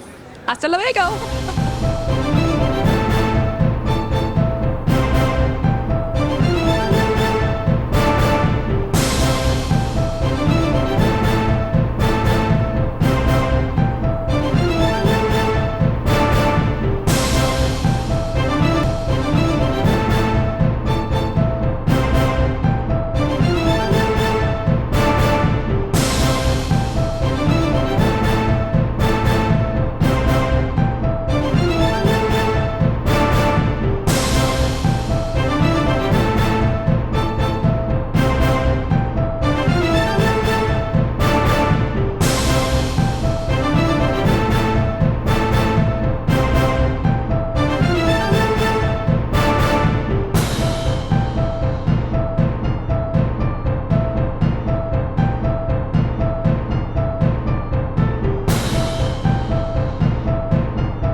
To the 2016 Chicago Midwest Emmys. I'm here with another winner, Dave Savini. Congratulations. Thank you very much. Thank you very much. You're welcome. So tell everyone what you won for. So this was the Emmy for excellence as an investigative reporter. So, okay. Yeah. And what did you report on in this, or was it a compilation? It was a compilation of stories. It included stories about police torture, someone who was tasered to death, serious stories, failing infrastructure in the city of Chicago. I mean, that's what we do. We investigate problems and we try to fix them. And then there was one that was a very unique story, which actually went viral, and it was about dirty hand dryers, where we actually, got the science involved, and we tested hand dryers, the ones you put your hands in, and found that they were filthy and germ infested because they weren't being cleaned. Everything collects in there. And then we found human pathogens in there, and all kinds of stuff. Things that you don't want to hear about. We found. We had them lab tested. Yeah, it was horrible, and a lot of places just removed them. So that was the one that people were really interested in, because you could get sick from it. The pathogens could make you sick if you had an open wound or something. But that was one of the other ones. And then, but mainly it's police related stuff and stories about government waste. Yeah. Speaking about those hand dryers, I must be living under a rock because I did not see the viral video. However, I've always been grossed out by those. Yes. Hi. Oh, hey. Big win. We don't know him. The bathroom, they're out of paper towels in the bathroom because of you. Did you check the You hand scared dryers? everybody. You scared everybody off the dryers. I made fun of this guy about the dryers piece. Look at him. Yeah. Trophy. They played it. And he's a flyer. Dayton Flyer. We're Dayton, University of Dayton alums. Oh, Yeah. wow. That's right. Okay, all right. We were actually roommates. That's all right. You guys We were roommates at college. Oh, you were great in the NCAA tournament a few years ago, right? What's the Elite Eight? Yes. Elite Eight. All right, enjoy your time. Congratulations. Thank you. All right. Congrats, buddy. Okay, so wait, back to those dryers. Okay, so do you have to test things like that out, like you personally, or how do you get to the bottom of this? So, I have to thank radio host Steve Dahl, who's the person that actually told me about the idea of testing the hand dryers, because he saw some filthy ones at a mall, I think, and then I saw some filthy ones, and I'm like, you know what, these are beyond filthy. There's stuff in there. Yeah. You could see it was. I could scrape the stuff off of the surface. It had collected over so many years. It obviously had never been cleaned. So you might as well just put your hands in a toilet bowl. No, I do not put my hands in those things because I'm so grossed out. There's people washing their clothes at Union Station in the sink and then drying them in that. Does it feel good to know that you make a difference to the germaphobes in the world like me? To all the germaphobes out there, I'm glad you're sleeping safer tonight. And I probably freaked you out too, but no. I mean, it's just like the stories. We're a compilation of things. What we do, the results are also a compilation, and it ranges. Human interest, exposing something, and that had a tie into getting sick. We used the University of. What was it? Loyola Hospital worked on it with us, their lab team, and we found real problems. Yeah. Yeah. So. It's great because knowledge is power. So you're giving the viewer some knowledge. Yeah. Knowledge is power. Paper towels. Yes. I thought I was right all these years. All right. Well, coming up, we have even more from the winners here at the 2016 Chicago Midwest Emmys. So congratulations again. You're welcome. And stay tuned.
back. Well, we're here with Roz Varon. Congratulations. Thank you. Very exciting. Yes. How many Emmys have you won? I don't 5, 6, something like that. I don't know. How are they all different? Do they have different meanings, or is it all just kind of like you're doing great? This shows it. This was interesting. I have several in the traffic category. Let me tell you a little history about traffic in the Emmys because I'm on the board for Natus. Okay. All right, and I've been on the board for many, many years. When I first started, there was not a category for traffic. And I said, you know what? More markets, more stations are having traffic anchors, traffic reporters. We really should try to get a traffic category in here. So they took it to national, and eventually we did. Yeah. And I'm like, how exciting. Now I have my own category to enter. Right. I entered this thing year after year after year after year after year, didn't win. Even though you basically founded the category. The running joke was, the woman from All My Children who would never win. That was me in traffic, okay, right?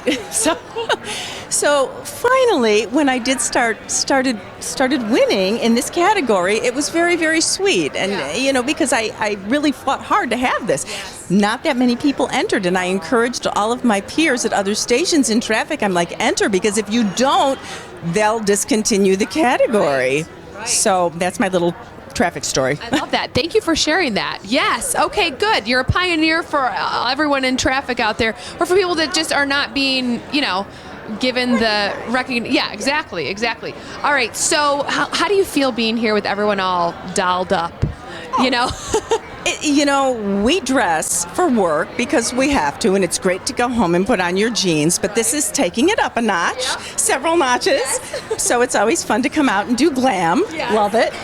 You look gorgeous, by the way. Thank you. And what would you say to people out there that are aspiring to maybe be a traffic reporter or even create their own sector of the news or media that they want their message to get across? I say the same thing to students or aspiring broadcasters that I said in my acceptance speech, because I brought my daughter on stage, who is a junior in college at Columbia, and she's majoring in broadcast production. And so many people say, oh my gosh, this industry is changing. It's not the same. It's not the way it used to be, and it's not worth it. You'll never get a job. And I totally disagree with that. And I truly tell people to follow their passion. If you're interested in being a traffic anchor or a broadcaster or production expert, then you should do that. But you should learn as much as you can in every aspect of this industry, especially when it comes into internet and social media and the other direction of all the different platforms where it is going. Because the more you know, the more employable you will be. Yes, love that. Should coin that quote. Well, I'm not the only one to say it, so. I know, but you say it with gusto, so. Because I believe it. I believe in it. Yes. Well, congratulations again, Roz. Thank you so much for chatting. And coming up next, we've got more with the winners here at the 2016 Chicago Midwest Emmys.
Welcome back to the 2016 Chicago Midwest Emmys. I'm here with Grassroots Media, a winner. Tell me what category you guys won and what your names are.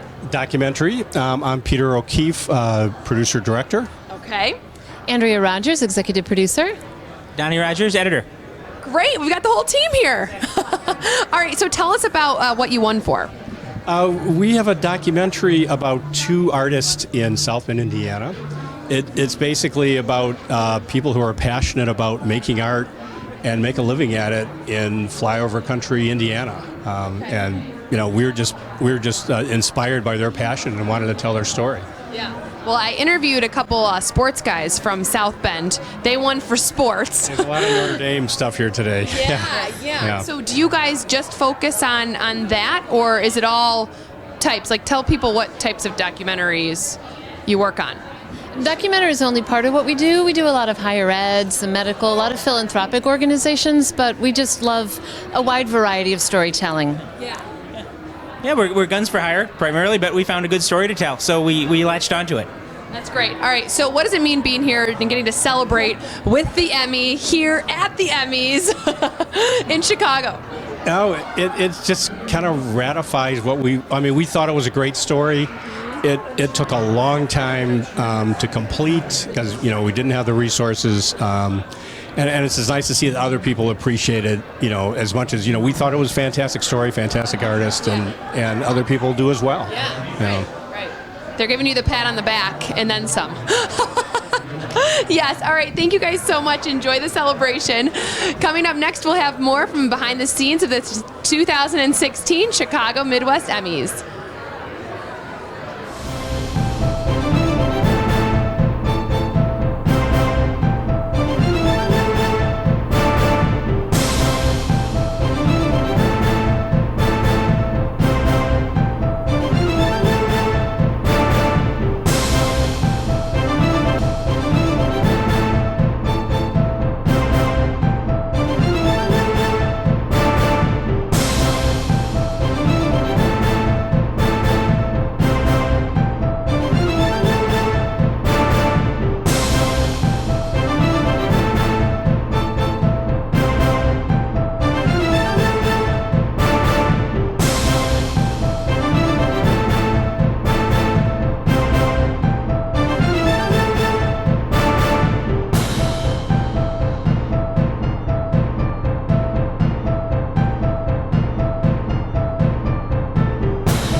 Joined by not one but two winners. Oh, well, I'm back to my job, my day job here of interviewing people after they win their big award. John, what did you win the award for?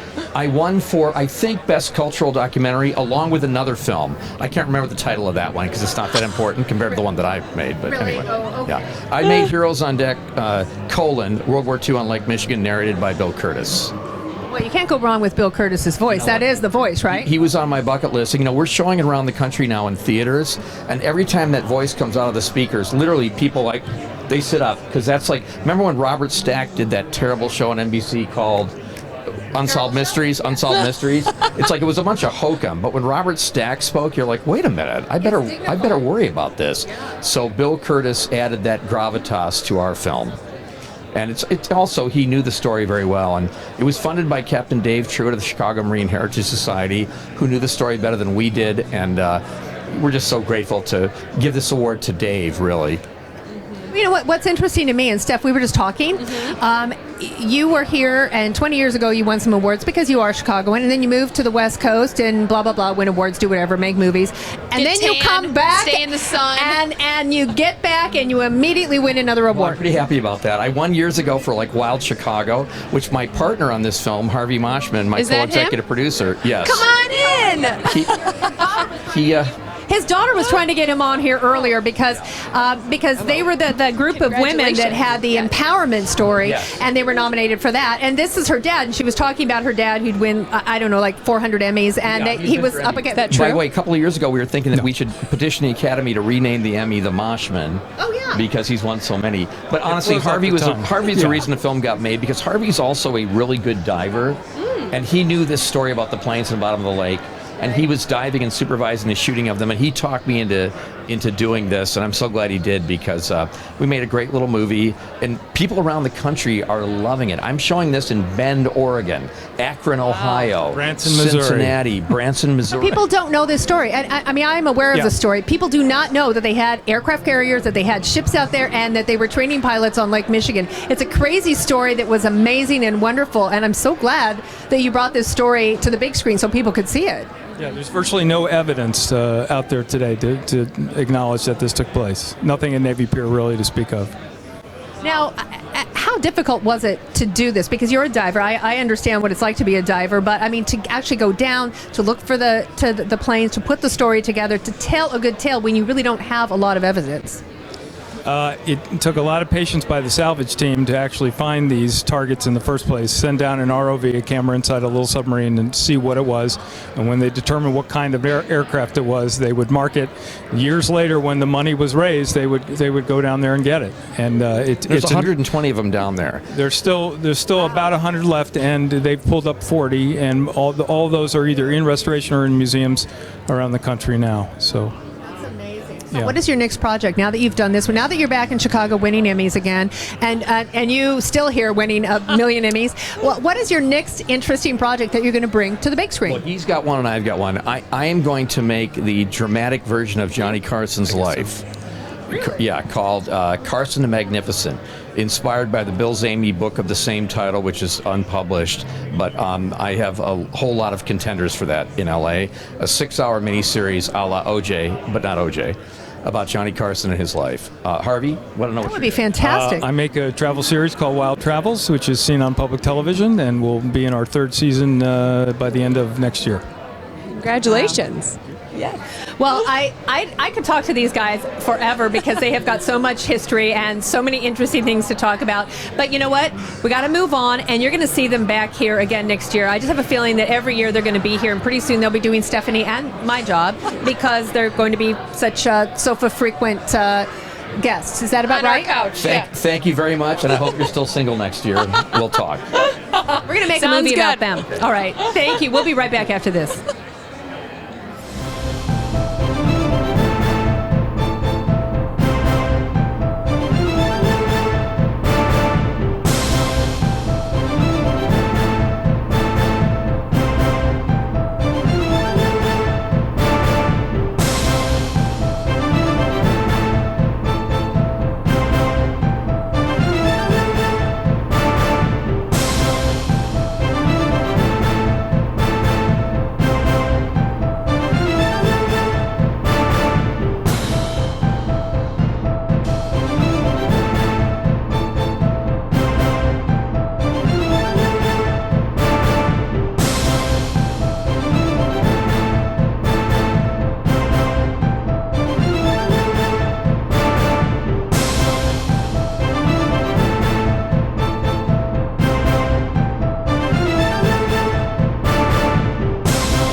Welcome back to the 2016 Chicago Midwest Emmys. We're here with another winner. Thank you. Thank Congratulations. You. Thank you so much. All right, tell everyone your name and what you won for. So I'm David Nalieri, and we won for Best Historical Documentary, Liberating a Continent, John Paul II, and the Fall of Communism. Wow. What inspired you to do that?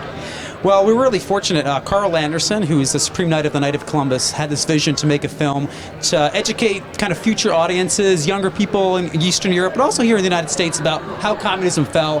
What were some of the key influences, and especially the role of John Paul II? So it was a film that really resonated also here in Chicago with a large Polish population, and we're thrilled that WTTW took it on, distributed it across the country, and just amazing to be here tonight and get the Emmy. You know, Steph, he probably is one of the people who has come from the longest distance. Now, the last gentleman that we interviewed had actually grown up in Chicago, gone to California, but he had moved back to Chicago to do his story, to do his documentary. Mm-hmm. Where are you from? So I originally grew up in New York, but I actually flew in from New Haven, Connecticut, where I live and work.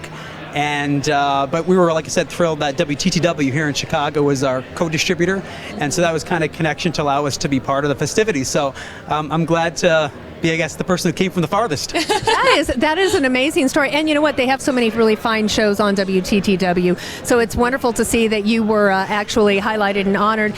What is your next project? So we're working on a couple different ideas, but one possibly would be another one on John Paul II. It's funny because he went to Poland in 1979, and that had a big impact on the fall of communism. And we're exploring a documentary of him traveling to Ireland and how that impacted some of the peace processes there. So it's kind of on a similar topic. We're just in this initial research phase. And hopefully we'll see that here. We're hoping. That would be amazing. That would be awesome. Let's hope. Yeah. You'll be back. You'll be making a round trip back to Chicago again. All right. Well, congratulations so much. Appreciate it. Thank you very much. Congratulations. Yes. All right. And after this, we'll be right back with yet another Emmy winner at the 58th Annual Chicago Midwest Emmys, right here on the Mag Mile in Chicago.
Welcome back to the 58th Annual Chicago Midwest Emmys right here on the Mag Mile. And as promised, we have yet another group of Emmy winners. You probably recognize them from Windy City Live, right, Steph?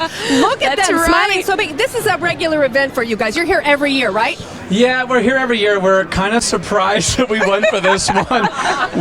We've been very fortunate to win for some really powerful shows that we've done. This one was really goofy. It was our Halloween show. Yep. And you were Princess Leia. I was Princess Leia. I can see that, Val. Did you have the Cinnabons on your ear? Yes. I just parted it in the middle and did that. Yeah, so I must have killed it. I have to admit, when she was getting ready, I saw her getting ready for the show. I did not recognize her, but more than that, I don't know if you saw G. She was C-3PO? Yes. C-3PO, and all the gold. I didn't recognize her at all. I was in Ask makeup. her how long it took to get it off. How long was your makeup? About 24 hours to take it off. Yeah. So just had to sit in the shower for a long time. Really? To get all, because my face was painted gold. Oh, gee, you had to take luxurious bath after luxurious bath and soak to get that off. Was that part of your work duty? I don't know if it was luxurious. It was just more like sitting there and scrubbing myself. Same. I was Darth Vader, and I think the makeup started at like 6 in the morning and went right up until showtime. And then I left the makeup on to go home to scare my doorman. I did. I scared the heck out of my doorman. I remember that. Yes. So the irony of this whole thing is people ask me the worst interview I've ever had in my whole life. Harrison Ford is in the top 3. And so I want to thank Harrison Ford for this. Wait, did you say that on the air? Did you say that and show a clip of it? Oh, no, I did not see that part. Oh. Yes. He's like traditionally known as being a really tough interview. Yeah. And I asked him who wins in a fight between Indiana Jones and Han Solo. Yeah.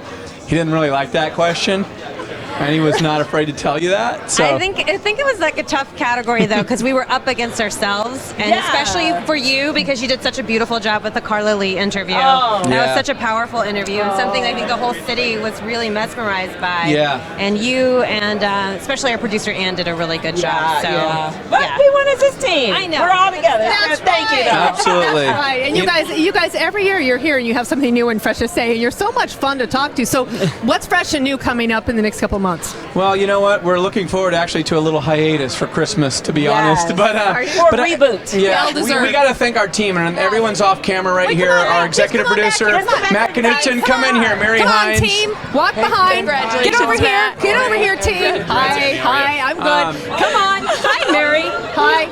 We always say our team is not that big. We're small but mighty, and we're also to live be able streaming to on Facebook. So there you go. Hey, oh, that's guys. awesome. I was doing that later. We Hey, have the hi. best fans, but like to be able to put forth so many shows. I mean, we're in season 6 now. It's like crazy. a little engine that could. That's Yeah. how I describe it to everybody. I mean, people think that we have this massive team, and you'd be surprised how the show gets on the air every day. You know what? I think Small it's but mighty. massive talent. That's what it is, right? Oh, that's really sweet. See how I did that? I like that. I'm gonna write that down. Hold on a minute. Get my Massive pen talent. You out do here. that. Ask Harrison Ford about that one next time, okay? Yeah, he knows nothing about small teams.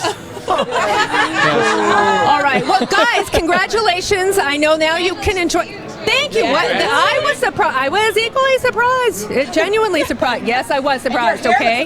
Does it? It's the hair color God gave me, but we're getting off track now. Okay. This is about you, not about me. All right. So, guys, I want to say congratulations again. Is there anything you want to say into the camera to anybody out there? One last thing. Lee Hood was my college professor at the University of Colorado. She's now in charge of this production for Loyola, and I gotta say, it's great to have people that believe in you from the beginning. So, Lee, thank you. Where is Lee? Lee, where are you? Lee Come on over Hood. here. Lee, come here. Professor Come here, Lee, come here. Lee. We're giving you a Stop shout it. out here. This is my She college does- professor at the University of Colorado. I won't say how many She years is ago. A couple years ago. Yeah. Well, she Yes. puts this together every single year with her students and her crew. Yes. And it is outstanding. So, and they won awards tonight, too. And they'll be taking my job in a couple years. So, cheers. They always do. They always They always do. All right. So after this, we're going to be right back with more winners, but it's kind of hard to top this crew. All right. Look, they're still Facebook Living. Bye. you, Wave at guys. that camera, Thank you, the big Wendy. camera. Bye. This is for you guys.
2016 Chicago Midwest Emmys. I'm here with some more winners, and you guys won in the graphics division, and you look pretty artsy. If I were to, Is it the fashion that gave us away? Yeah, and I feel like you guys are stylish. Like, you got different kinds of suits, especially yours. Is that velvet? This is the winner right here. This velour suit. Yeah, it's great. All right, well, I think we have a mic for you there, too. If you want to tell us, more about your style before you tell us about what you won for and what your names are. Let's get to the style. Sure, yeah. I mean, we're designers, so we like to look good, right? I guess. I decided to break with the black tie and just go all color. I love it. That's great. All right, so tell everyone your names and where you're from. Sure. So, go ahead. Go. So many go first. microphones. I'm Tom Jurgensen.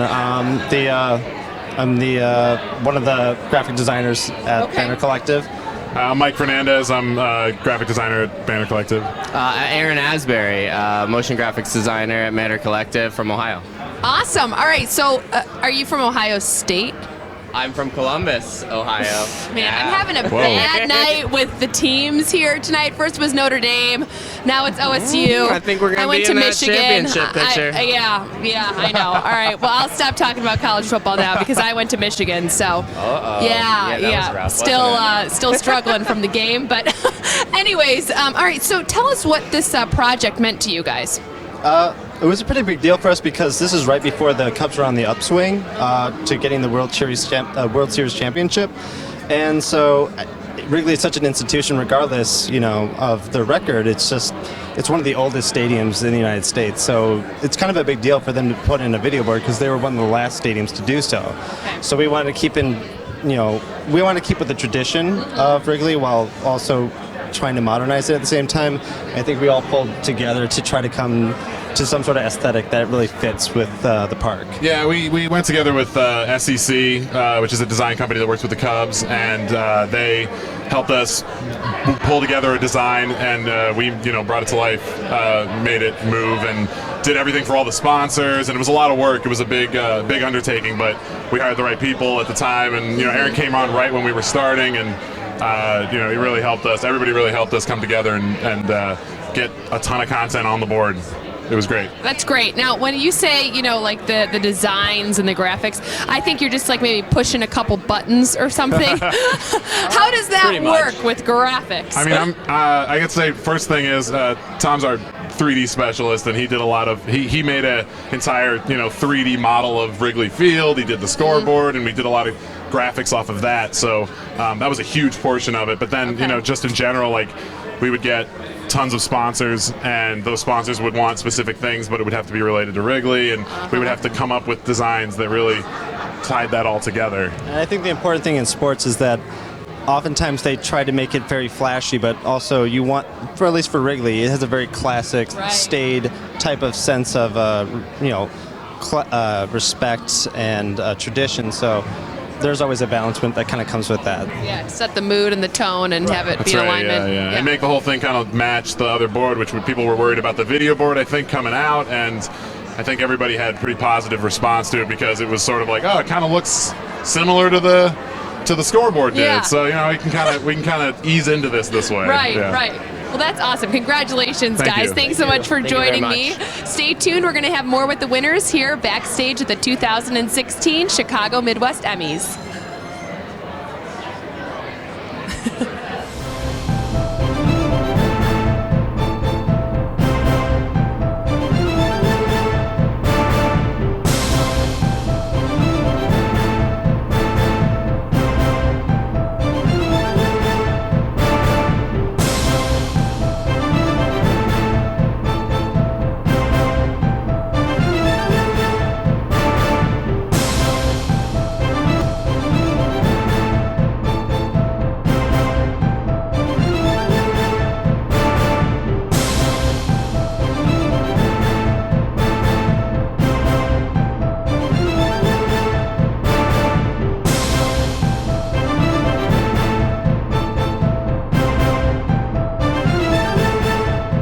Welcome back live at the 2016 Chicago Midwest Emmys. I'm Stephanie Mansour, and I'm here with a winner. Congratulations. Thank you very much. You're welcome. All right, so you're an audio guy, right? Okay, so tell everyone your name and what you won for.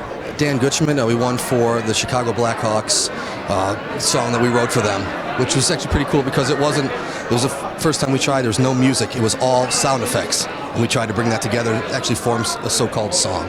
Wow. Okay. So when I say audio guy, I meant that loosely. So are you like on the mix board, or are you singing, or like are you? All that. All of it. Yeah. Can you sing a little bit for us now? No. Why not? Thank you for asking. Okay. So do you play any instruments? Yes. What instruments? Piano, guitar, drums. Yeah. I used to play the piano, classical piano. Did you enjoy? I loved it. I used to do piano competitions. Did you win? You won. I won some. I'm very competitive, but yes. All right, so what goes into making a song of this, stature? Well, about 110 tracks of nothing but sound effects. And that's it, because, you play the piano, you realize that's music, that's one thing. But this, we weren't allowed to use any music. It was sound effects, and that's it. So did you have something in your head, like a tune that you were going for, or did it just kind of come to you as you were putting stuff together? There was no tune. That's the thing. We had a video to shoot to, and we're like, let's make it happen. And we did. Wow. All right. Well, congratulations. Anyone else you want to thank while you're here? You have the floor. Well, yeah, Michael Horn, he did the sound design on it, phenomenal. Justin Schoenrock, he had the whole vision for this thing, and he came down to the studio and said, I want to do something like this, and my mom, my dad, my grandpa, who all passed away this year, looking down, and my sister and my daughter Ara, is for you guys, all 5 of you. Okay. All right. Well, congratulations, and thank you so much for joining me here. We're going to have even more from the 2016 Chicago Midwest Emmys. Stay tuned.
Welcome back to the 2016 Chicago Midwest Emmys. I've got some winners here, and you guys are all about the lights. We're all about lighting. All about lighting.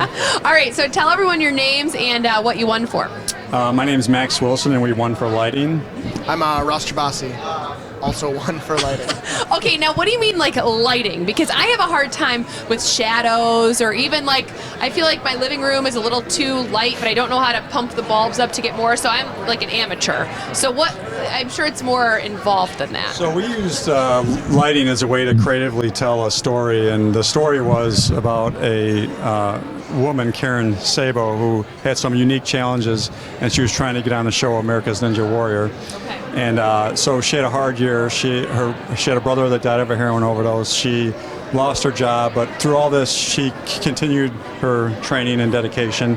And so we lit the scene, which was part of it was filmed in her gym, and it was very like moody, contrasty lighting, and it kind of helped bring out the story that she had.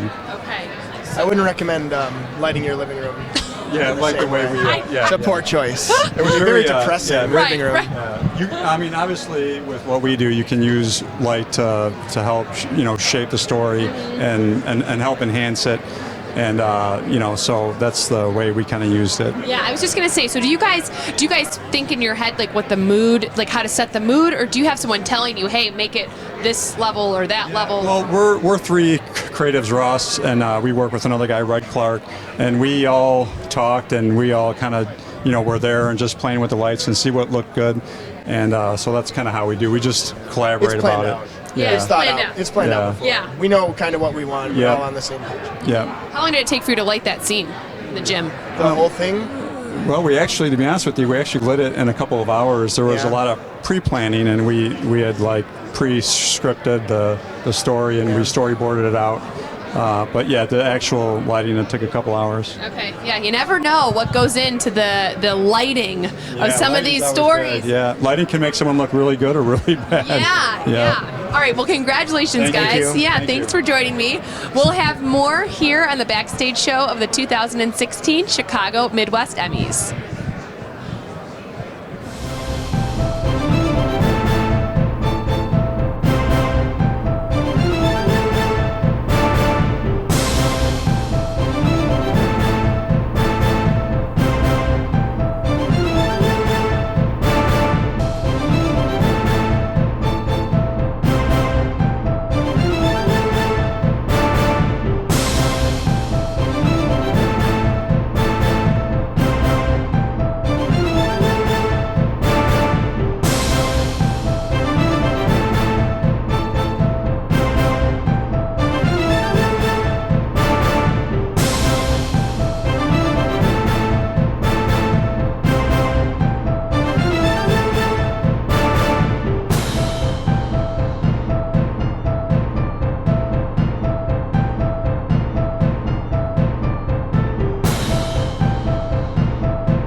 I'm Stacy Sutter, president of Cal's All-Star Angel Foundation. Cal's Angels grants wishes, raises awareness, and funds research to help kids fighting cancer. After losing our oldest child, this has become our life to pay it forward for what we went through, and now it's for all the children fighting cancer, because that is how we are going to make a difference. It's starting with that single person who hopefully will turn around and that person will tell another person, and so on. Every donation is matched during the month of December. Please go to our website at calsangels.org and make your tax-deductible donation today and help kids fighting cancer.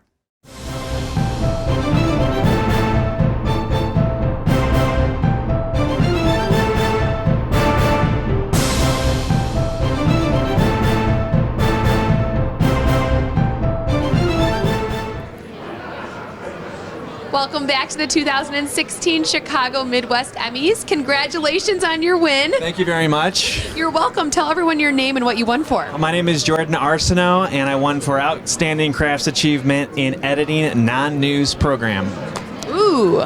So wait, what is editing? Now I know news program editing, but non-news program, because editing is a tough thing, and you actually make the piece either succeed or fail, to be perfectly honest. What is that? Well, this would be a show, typically an entertainment show or a public affairs show. And the show that I specifically won for was Chicago's Best, which is a food and dining show on WGN. It airs on Sunday nights. And you have to make that stuff look good because people go out and eat depending on how good you make it look. Right. Well, our show is very much patterned after Food Network and Travel Channel type shows. So for Chicago's Best, we just have this very small collaborative crew that works on it. But we want to imitate what we see on the national shows. And so it's an honor to be able to not only shoot Chicago's Best, but also get to edit my video, which is not something that a lot of photographers on those types of shows get to do. Right. So you're like the man of many hats. Yeah, they allow me. I say that they allow me to do two jobs. They say jack of all trades, master of none, but I really think that shooting helps editing, and editing helps shooting, and so. And the reporter just gets in the way. Well, no. I know. You guys are more than just a mic holder. You guys give us something to shoot, and we're grateful for that. So, this particular project, explain what it was in this particular piece that you were showcasing this time. Well, Chicago's Best is all about the food, and it's all about local restaurateurs and the stories behind them. And when I'm editing, I try to not only incorporate our interviews and natural sound into our pieces, but also vibrant music. And I want the viewers at home to experience the food the way we do on the show. So I try to include the sizzle of the steak on the grill, and I try to include the popping of the bags in a fast food restaurant. And so all of that sequence together really gives the viewers at home an idea of what it's like to be at a restaurant. Maybe they've driven past, but they've never been to. And so we like to take them inside the place before they get there. See how passionate you are. It's a compilation of your work, though. This is not just one restaurant that you were showcasing. This is all of your work. But you're so passionate about it. See, that's why editors are so important. They get in there and they're like, I'm going to make this story sing. Editors are always reporters' best friends. Editors and photographers, always. Never forget the guys behind the scenes, okay? Right. We're at work just helping to do great television too. Yeah. And it is an honor to work for WGN and Chicago's Best. The editors win Emmys too. That's right. In fact, I was nominated with my mentor, Mike Janowski, in the same category, and I was really hoping that he was going to win tonight because I've already won twice before in this category.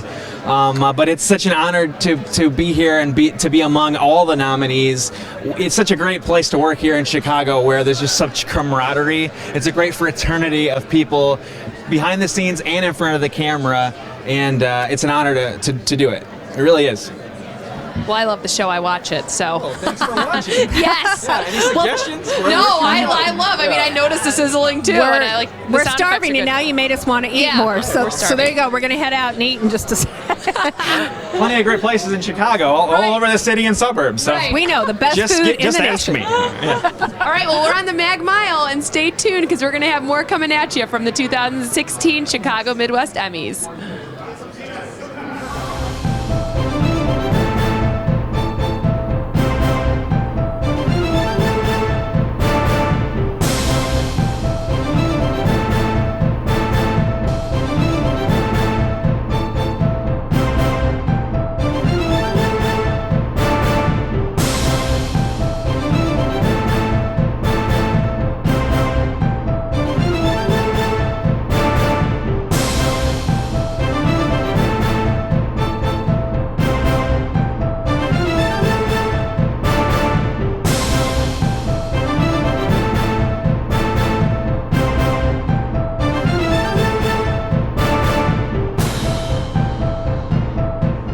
Welcome back. Just that quickly, we have another Emmy winner. Justin is with us. He's with CSN.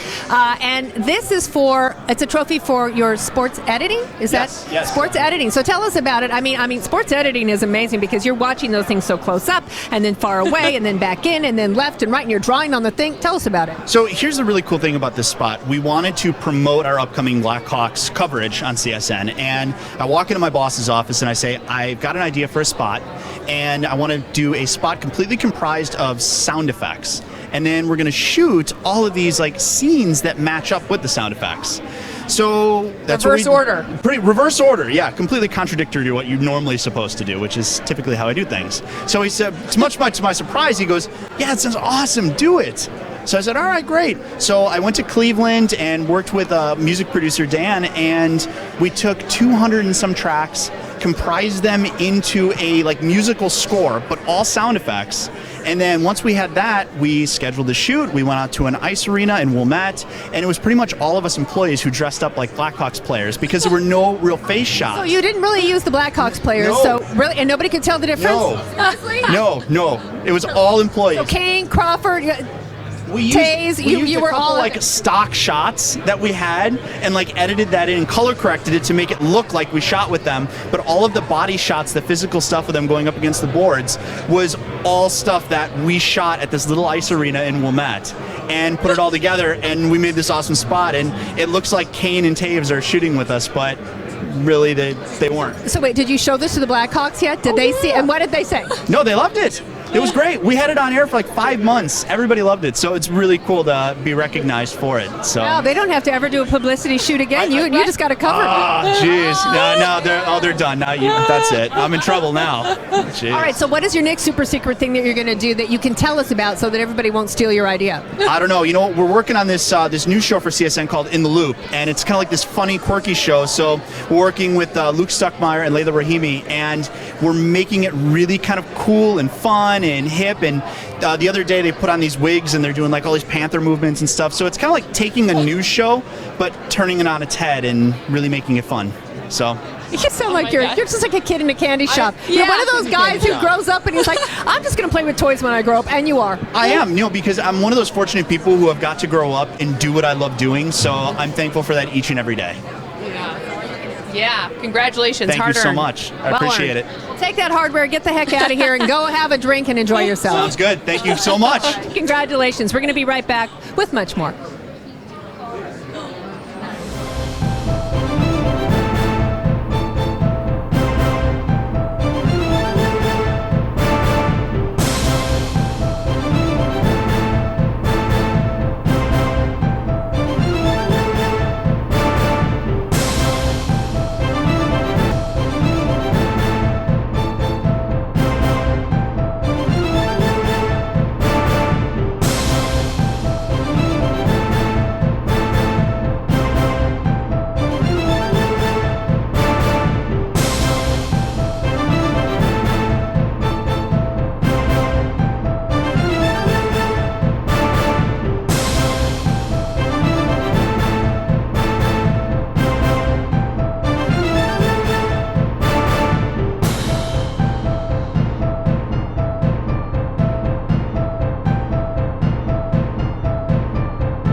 Welcome back to the 2016 Chicago Midwest Emmys. We're joined by another winner. Congratulations. Thank you so much. You're welcome. Tell everyone your name and what you won for. My name is Arnold Randall. I'm the General Superintendent of the Forest Preserves of Cook County, and we won for Chicago's True Nature, the story of the Cook County Forest Preserves. That's awesome. So did they come to you or did you go to them with this story? We went to them. We wanted to tell the story of the Forest Preserves here in Cook County. We're 101 years old, and we really thought it was an opportunity to sort of in a video way really show what the Forest Preserves are about. Yeah. So did you help with the production of this, or did you give them the information, or what was your level of involvement? The WYCC staff followed us around for a whole year, and they went through a whole cycle of all the things that happened in the Forest Preserve programmatically, the change in seasons, the science work that we do, all the fun things that happen in the Forest Preserve, and took hundreds of hours of video and cut it down to an hour. But it's really sort of this microcosm of all the things that happens in the Forest Preserve. Wow. So I have to ask you this. I know there are a lot of forest preserves. Do you have a particular forest preserve you favor, or did you have one that you were really happy was included in this? We tried to cover a lot of different. I can't pick one. There's so many beautiful Of course places. not, because you're in charge of all of them. But what ended up being the focus point? Because they're all very different. Yeah, they are. I think, there's some beautiful places out in the Palos area, in the southwest suburbs, for example, that are beautiful. We also look at the Skokie Lagoons area, where the trail that leads you up to the Chicago Botanic Garden, which is part of the Forest Preserve system, that's beautiful. A lot of the programming, I think, was highlighted, the things that we do in different communities to try to attract a very diverse audience into the Forest Preserve. So all those things are really exciting. So is this your first Emmy? Yes. In fact, it's not even something I could have conceived of. So. No, it is kind of shocking when you win it. You're like, wow, look at that. And it's the real thing. It's the real thing. It's really heavy. So now, does this go home with you, or does this go home with the crew? This one's going to go back to our offices so we can talk about the Forest Preserves, but I think we're going to get another one for everybody else. That's very kind. Yeah. Well, congratulations. And I love the Forest Preserves, and I'm so happy that they're being recognized in this way. Thank you so much. All right. Thank you. Okay, we'll be right back.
welcome back to the 58th Annual Chicago Midwest Emmys right here on the Mag Mile in Chicago. And with us, we actually have a very special guest. We have an Emmy recipient that was actually featured in a special that was with Milwaukee PBS. And believe it or not, this little gal, Audrey, is a downhill championship skier, and the Emmy was won for her story. So why don't we start with your story, Audrey? How did this come to be? Did they come to you, or did you have the idea to go to them? How did this come into be? Well, I don't really know. My dad has done a lot for this. He kind of got in contact with Emmy, and then everything just kind of rolled out. We met at the golf course, and they came water skiing with me, and then later in December, they came skiing.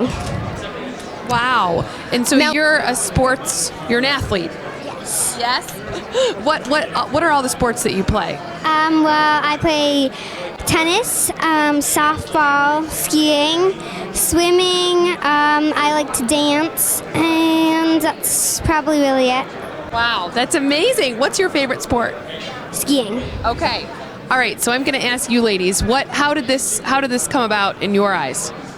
Well, I'm the one who actually heard about Audrey, and I thought, wow, that would be an awesome story. And at the time, I was a supervising producer for a show called Outdoor Wisconsin. And Emmy is one of our producers, and I said, Emmy, we have to do this story on this little girl, and Emmy took it from there. And you know what? I mean, it's not often that you see a beautiful little girl like this with a story, and she's a championship skier, but what actually did you think you were going to accomplish? Like, was her story motivational? Was her story incredulous? Was her story just beautiful to tell? I think what makes her story so beautiful is Audrey. It's her soul, it's her personality, it's her attitude. She's just a beautiful person inside and out, and she has the perseverance to play all of these sports in addition to having, some obstacles with only having one arm to do all of these things. And so I think just her being her is what made this story so great. And we've loved it. She's been just a wonderful person, and Marianne just said we'd like to stay in touch with her and possibly do a follow-up as she, becomes the best skier in the world. And we can say we once knew Audrey back when she was 9 years old and won an Emmy with us. I think that would be an amazing follow-up. I have to ask you, what is your favorite mountain to ski? Where do you like to ski the best? I like to ski Vail Mountain in Colorado. It's just where my dad grew up skiing, so he kind of brought my sister and I there, and then we just started to love it as much as him. Okay, so skiing versus snowboarding, what's your favorite? Skiing. I've never ever snowboarded. Well, if your dad grew up a skier, I can see why, because there's a little battle between the two of those. So are you eyeballing maybe the Olympics when you get older? I want to do the Olympics or the Paralympics. I've met with some of the Paralympic coaches, and we've talked with them, so... Well, I think that would be amazing. And ladies, I have to say thank you so much for bringing this story to everybody. And such a beautiful little girl. What's next in the pipeline? Well, I don't know. We're going to look for more inspiring stories like Audrey's. And when you look at her smile, you can't help but be inspired. No, I'd want to watch that all day long. Thank you so much for being with us, and congratulations on your Emmy. Very well deserved, and good luck with everything.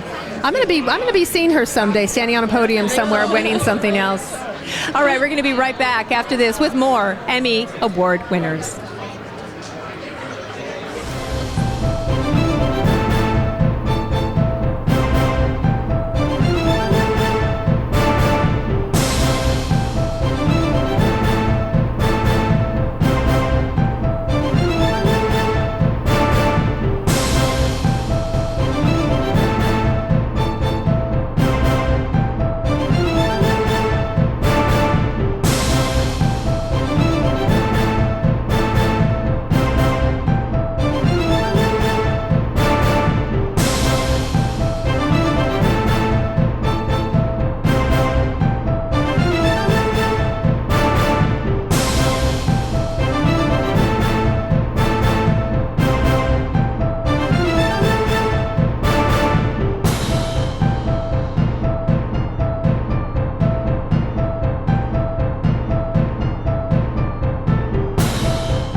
Welcome back to the Emmys 2016 broadcast here backstage. We're sitting down with Emmy winners. We're talking to a bunch of different people. I'm sitting down with, of course, Stephanie and Tammy. Tammy, who won an award tonight. Stephanie, I think you can probably share this with.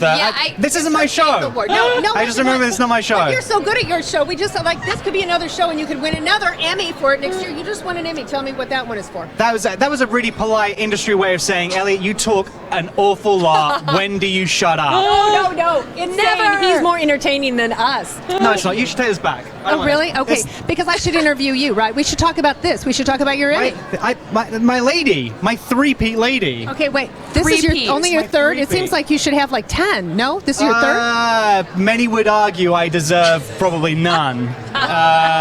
The naysayers, but no, it's my third in a row. My third on-camera craft achievement for being good at talking to people on camera, whatever it is. So this is a compilation one. This is for all the different things. It's the composite, yeah. Okay. Because one piece of my work is not good enough. It's not enough. Have to You need submit all of them. more. It's like I can do more than one gag, and I can walk and talk at the same time. But you got to prove it in the compilation. You have to prove it. Yeah. The competition, and then it comes with an exam as well. That's all great. I don't care. Let me see your shoes this year, because every It's year the he same has shoes. These are. You see, these are lucky shoes now. Ooh. This is and really the funny, socks, actually. too. Yeah, well, the socks aren't so nice. Let's not focus on them. I wore these the first year, 3 years ago, and won my first Emmy for my first And I remember nomination. talking to you about that. That was exciting. We talked about nipple tassels. We did. Are you still wearing those? Are you? I've upgraded from nipple tassels to. I want to hear it. Do not tell us. People are watching. I want to hear. I want to hear. No, you see can it. whisper to her. We'll talk about it later. We can see it. And then, so I wore them. My wife said I had to wear them last year because they were good luck, and I won last year. So I wore them again this year, obviously. Mm-hmm. But it comes a point where it's like the guy doesn't buy any new clothes. It's going to get to that point where he's such a cheapskate. I just think these are your dress shoes. These are your That sounds I'm like ready my to win great-grandfather, shoes. though, who didn't have like a lot of cash. When I was young, we had one pair of dress shoes and a stick, and that's all we had ever, and we were happy about it. And then we won a war, and everyone got 2 sticks and 3 pairs of shoes. But someone backstage, one of the girls backstage, one of the models said, great shoes, and also good in the rain because they're waterproof. I was like, that's such a mumsy thing to say. It'll be good in the snow tomorrow too. There you go. I'm sorry, a little bit. Not so much in the city though. Really not much in the city. Wait, you know what though? I do have to say. See, it's sort of like the Cubs or the Blackhawks. You're on a streak, so you're not going to change anything. This is about superstition. Same hairdo, kind of the same, different bow tie though. Right. You look even younger than last year though. You are. See, Stephanie's really good. You're great. Tammy, you're awesome. I've never said that with Stephanie before. I didn't do that for you. I'm so sorry. I We missed had a that one moment. altogether. Last year we had a moment. Okay, We had have a your moment special with Stephanie. I'll just sit here. No, it's all good. I think you're right. I think the next step for me is to do a Jordan-esque steakhouse. Probably retire from hosting and take up meteorology and do it really badly for a year. Really, and get paid for it. And then come back to Chicago's Best and be hosting again. That would be fantastic. I don't know why you wouldn't. Flip. It's like the Jordan flip of TV hosting. Go over to like cross stitch or needle point or something that I have no reason or specialty in, and I should not be doing it. Fail miserably and then come back to Chicago's Well, Best. let me ask you though. Didn't your editor? Did your editor won earlier, right? Yeah, Jordan Arsenault won as well. Yeah. So you didn't want to sit down together again. Now you decide you're so big, you're both going to come in one at a time and have your interview. We get our own Uber pool car on the way here. Really? Your own Uber pool. My own Uber pool. I share with many different people who I don't work with. Many strangers, yeah. And they charge up on this night too, so that's a big deal. It was like it's going to be a surge price. It was like $6. And I was a little bit infuriated by it, so I gave the guy 2 stars instead of 5. No, you can't do that. You're going to ruin their reputation for good. Okay, I'm getting a sign that we need to wrap this up. All right, Okay, yeah, we final got to words. wrap it up. So you know what? Show Tell everybody your everyone- Emmy. Brag a little bit more. Just you have like 10 seconds. Brag. Hey, it's shiny, and I've got 3, so now I can hang all of my Christmas ornaments from it. Wow. Way to What go can for the you holidays. do, huh? That sounds awful. That sounds say- really terrible. You should have said, what's in your wallet? Okay. Yeah. Yeah. What's in your wallet? Well, I don't. Let me go get my phone. I don't know. I just do that. We're going to be right back. 3P. Bye.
do know where it is. Welcome back to the 2016 Chicago Midwest Emmys. I'm Stephanie Mansour, and we've got some more winners. And I know I spoke with you earlier in the red carpet show. Congratulations! You're welcome. All right, we're going to go down the line. Tell everyone your name and what you won for. My name is Cedric, and we won for crude oil. Crude oil, okay. And you're 13, right? Okay, all right. My name is Robert Jackson, and yeah, just like Cedric said, we won for turning crude oil into fuels. Wow, okay. Hi, my name is Emily. I'm 16, and like these guys said, we won for an educational series for teens and children.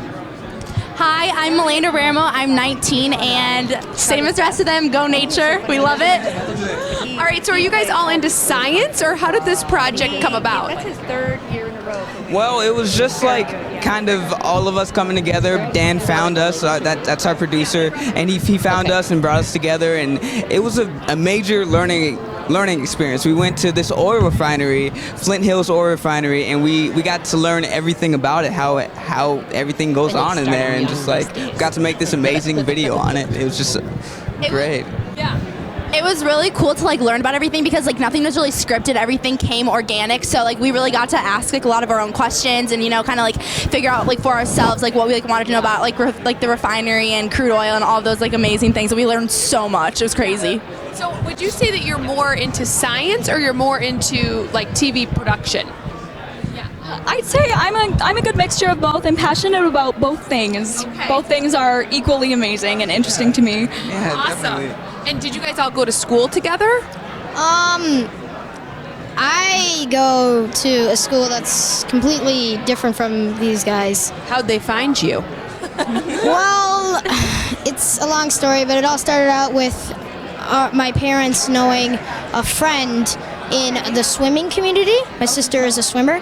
So when that friend was on ITO, so then we got in contact with Dan, and then we managed to get me on. And wow. We actually like didn't go to school together, but working with these guys has been amazing. Like seriously, thank you guys. Like I couldn't do this without you. You guys couldn't do this without each other. Like it just And thank all you my guys. co-hosts, like I've learned so much like through all of them, and it's like literally been such an amazing experience. And thank you so much to Dan for being the greatest producer ever. Like we're so thank you so much. Congratulations. All right, one more quick question. So we'll go down the line again. Future plans in science, in media, or something else, or you don't know?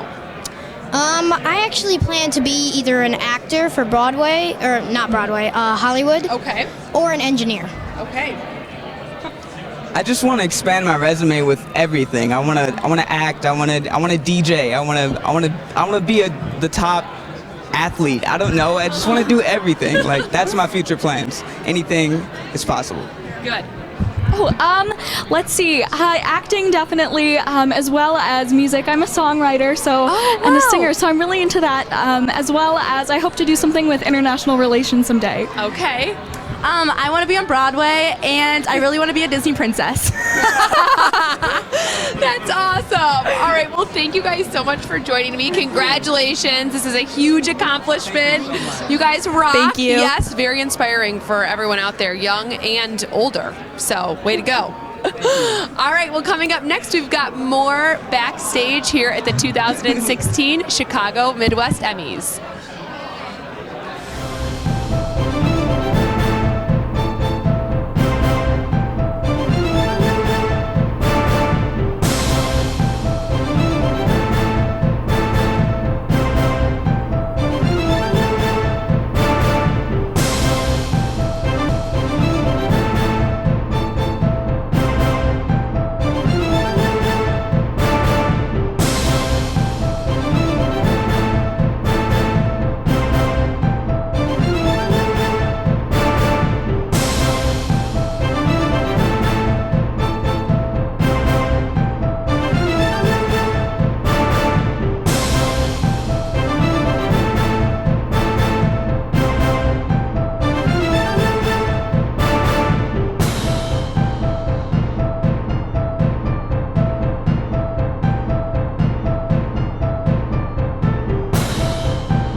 the Backstage show here at the 2016 Chicago Midwest Emmys. All right, guys, tell me your names and what you won for. And first of all, congratulations. Thank you so much, Stephanie. My name's Christian Picciolini. It's my partner, Mike Racanelli. Hi. We won an Emmy for a PSA that we did for an organization that I co-founded called Exit USA that helps pull people out of hate groups. Oh, that's awesome. That's great. Okay, I want to hear more about that. All right, tell us what your name is and what you won for. I'm Cornelius Mack. I won for single spot promotion for news. There's a difference. There's a spot for CBS 2 right here in Chicago. Okay. All right, great. All right, so tell me first your guys' project. What inspired you or to do this, or were you assigned this? Well, 21 years ago, I left America's first neo-Nazi skinhead group that was based right here in Chicago, as a matter of fact. And I've spent the last 21 years of my life trying to combat what I helped build. And we have hundreds of people that we've helped leave, that we've supported, who've left, and are doing amazing things with their lives. So I want to dedicate this to them. Yes, that's great. That's awesome. Thank you. And what about, how'd you get him involved? Oh, he's my best friend. Oh, yeah, we so you worked just had to together. get involved. Yeah. We've been working together on various things for a lot of years, so it's kind of just natural. He's a great director, a great producer, and a great musician, and I wouldn't want to work with anybody else. Oh, that's awesome. I feel the love here. Not bromance, it's more professional. But yeah. All right, so tell us what makes your project so meaningful to you? Well, you know, honestly, sitting here with these two guys and seeing what they did, I was inspired because, you know, there's a lot of things that have no substance, but what they guys did was heavyweight. So to even be, you know, to win something in a category, you know, next to guys like this is awesome to me. My project was just a personal project. You know, I'm not from Chicago. I've been living here about 11 years. And the one thing I've noticed is there's a very different feel to the city about the people and the things we do. And that's what I wanted to do with this promo. I wanted to go out and I wanted to show what makes this place so great and what makes it so different. And that's how it came about. It's a labor of love. I love Cornelius. Thanks, buddy. He's my new best friend. Aww. All right, well, coming up, we're going to have even more interviews with the winners here at the Chicago Midwest Emmys. Thank you guys so much, and what you do really does make a difference, so congratulations. Hi, Mom. Stay tuned.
We are a loud group.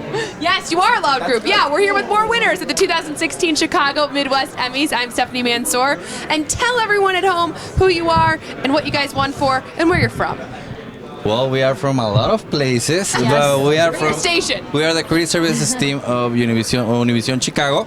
We won for creative campaign single spot campaign / something. All the technical terms. Yeah.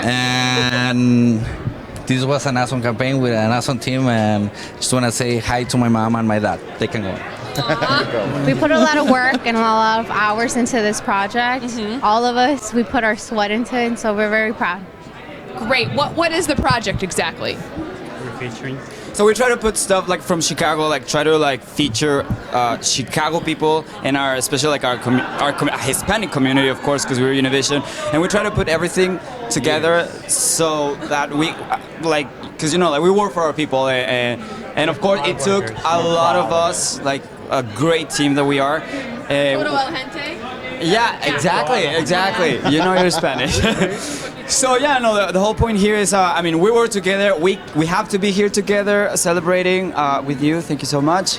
So we're excited. Yeah! Chicago. All right, anything else you guys would like to say? Maybe back there.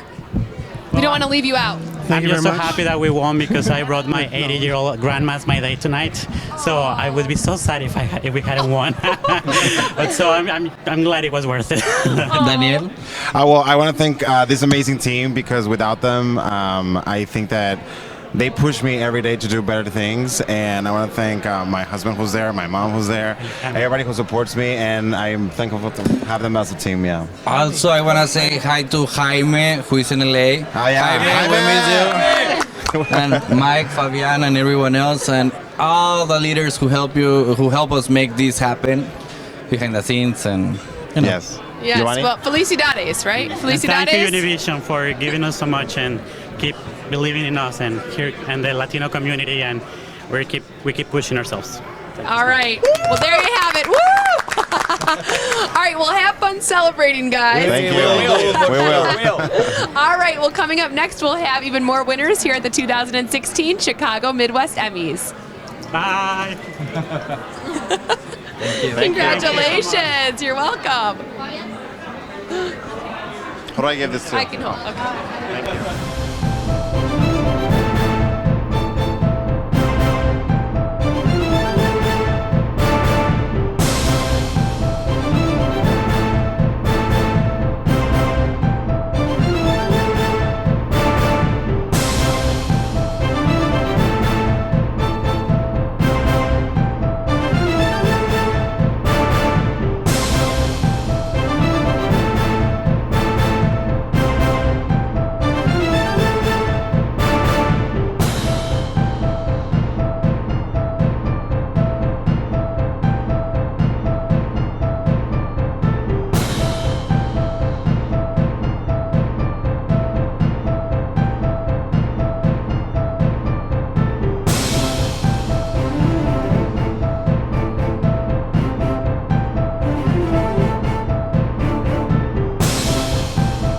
Welcome back to the 2016 Chicago Midwest Emmys. I'm here with even more Emmy winners. Congratulations. Thank you. Thank you You're very much. welcome. All right, tell everyone what your name is and what you guys won for.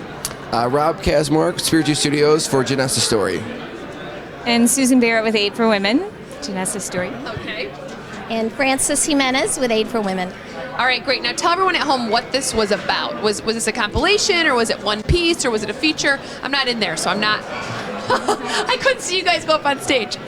Basically, it was about a woman who lived in the inner city of Chicago who became pregnant, an unplanned pregnancy, and didn't know what to do. And so there was an organization that she went to that she got a free ultrasound, just found out all of her options to see, because there's a lot of options when you become pregnant in unplanned pregnancy.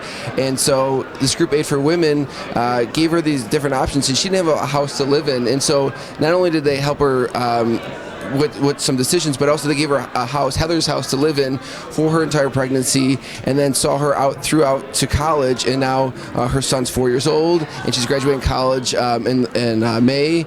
And so the story was about her and her journey through all of that. Wow. How long did that take to all come together, the whole story, you know? The shooting itself was 2 days, but the story, the development and planning, it was several months in development. Okay. How special is this story to you guys? Oh, it's so special. There's so many women like Janessa that we help, but just to kind of, see her story all put together, and the story really contrasted her life of what it would be without our help, and then what it is with our help. So they did a great job creatively and kind of portraying those two sides of things. Yeah, bringing it to light. Mm-hmm. Yeah. Great. Anything you want to say? No, it's just been a great team effort with Spirit Juice and Aid for Women that we couldn't have done it without them to share this woman's beautiful story. So we're it's grateful. amazing, and you really get to make an impact, through a wider lens, and really get to have one of your women be kind of the pioneer for the others, if you will. All right, well, congratulations. Have a great time celebrating. Thank you so You're much. welcome. All right, coming up next, we've got more winners at the 2016 Chicago Midwest Emmys. Stay tuned.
I feel confident in saying that everybody knows somebody who has gone through cancer.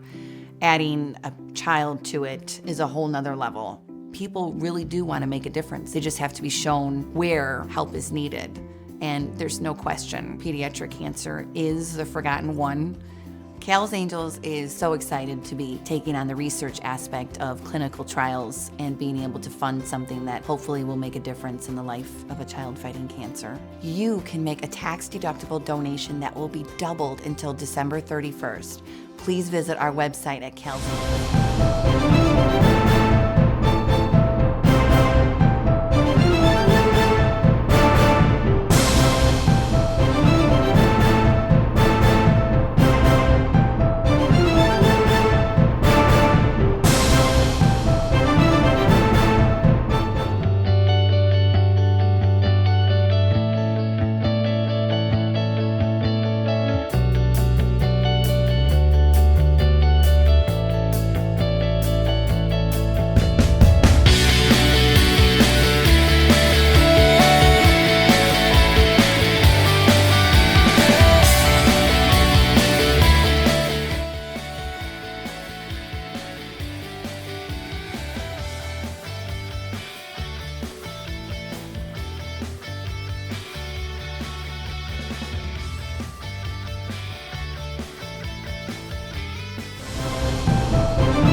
Eddie Bartlett, a photographer at WFLD, Fox 32 Chicago.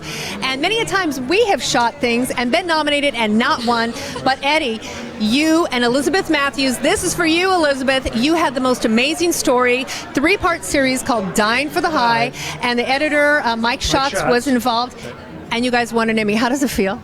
It's tremendous. I mean, this story changed our lives. I mean, what is different about this story is a lot of stories you're assigned them. You know, you just go out and the news desk gives you the story, you go follow it. This story found us. It started at a very basic level where we met a young man who was going into rehab, and he told us this amazing story about shooting galleries in the heart of our city, about needles just thrown all over public parks next to schools. And there is such an opiate problem in our city. The addiction of heroin is probably one of the largest diseases I can think of that's affecting everyone, everybody, economic values, every walk of life. I mean, it was amazing to see how many people struggle with this addiction. But there is a bright side to this story. We met people like Mike Young, who himself is an addict, and this man has dedicated himself to helping those who can't help themselves. He, in the middle of the night, picks people up, takes them to rehab, and gets them into a program and tries to get them clean. And it's not an easy journey. No, I saw all 3 parts of this series, and it left me speechless. I actually, at one point, was vacillating between stunned and crying. And I don't say that easily, but this really was an amazing piece of work. And Elizabeth, I hope you're watching this. I know she's at work tonight, and she did not come. You came. Mike did not come. And honey, you did a great job. And look what happened. I told you should have come tonight. So how do you top this? I don't know how you can. I mean, I hope we can continue working on a series like this because the passion Elizabeth had for this story was extraordinary. I mean, this story really touched everybody who worked on it. Everybody from Scott Warren, our executive producer, who helped us through the process of getting this on the air, and Mike Schatz, our editor. Every single person who touched it was affected by it in some way. And I hope the work continues. Well, I can tell you the photography on it was outstanding. Those shots were shocking, and they told such a large part of the story. Elizabeth is still up for a writing nomination for this piece, so we hope to have good news for you on that too, honey. I hope you're watching, and big kisses to you. And oh my gosh, give me a hug. Bring it in. No. You gotta your face to the camera, not mine, buddy. Congratulations. So proud of you, Eddie. Thank you very much. So excited for you. I've never seen you so dressed up. See? I like this at home all the time. Do you really? All right, we're going to be right back after this.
Welcome back to the 2016 Chicago Midwest Emmys. We're here with two winners from Telemundo. Congratulations. Oh, Univision. Oh, It's look. Univision Chicago. That's okay.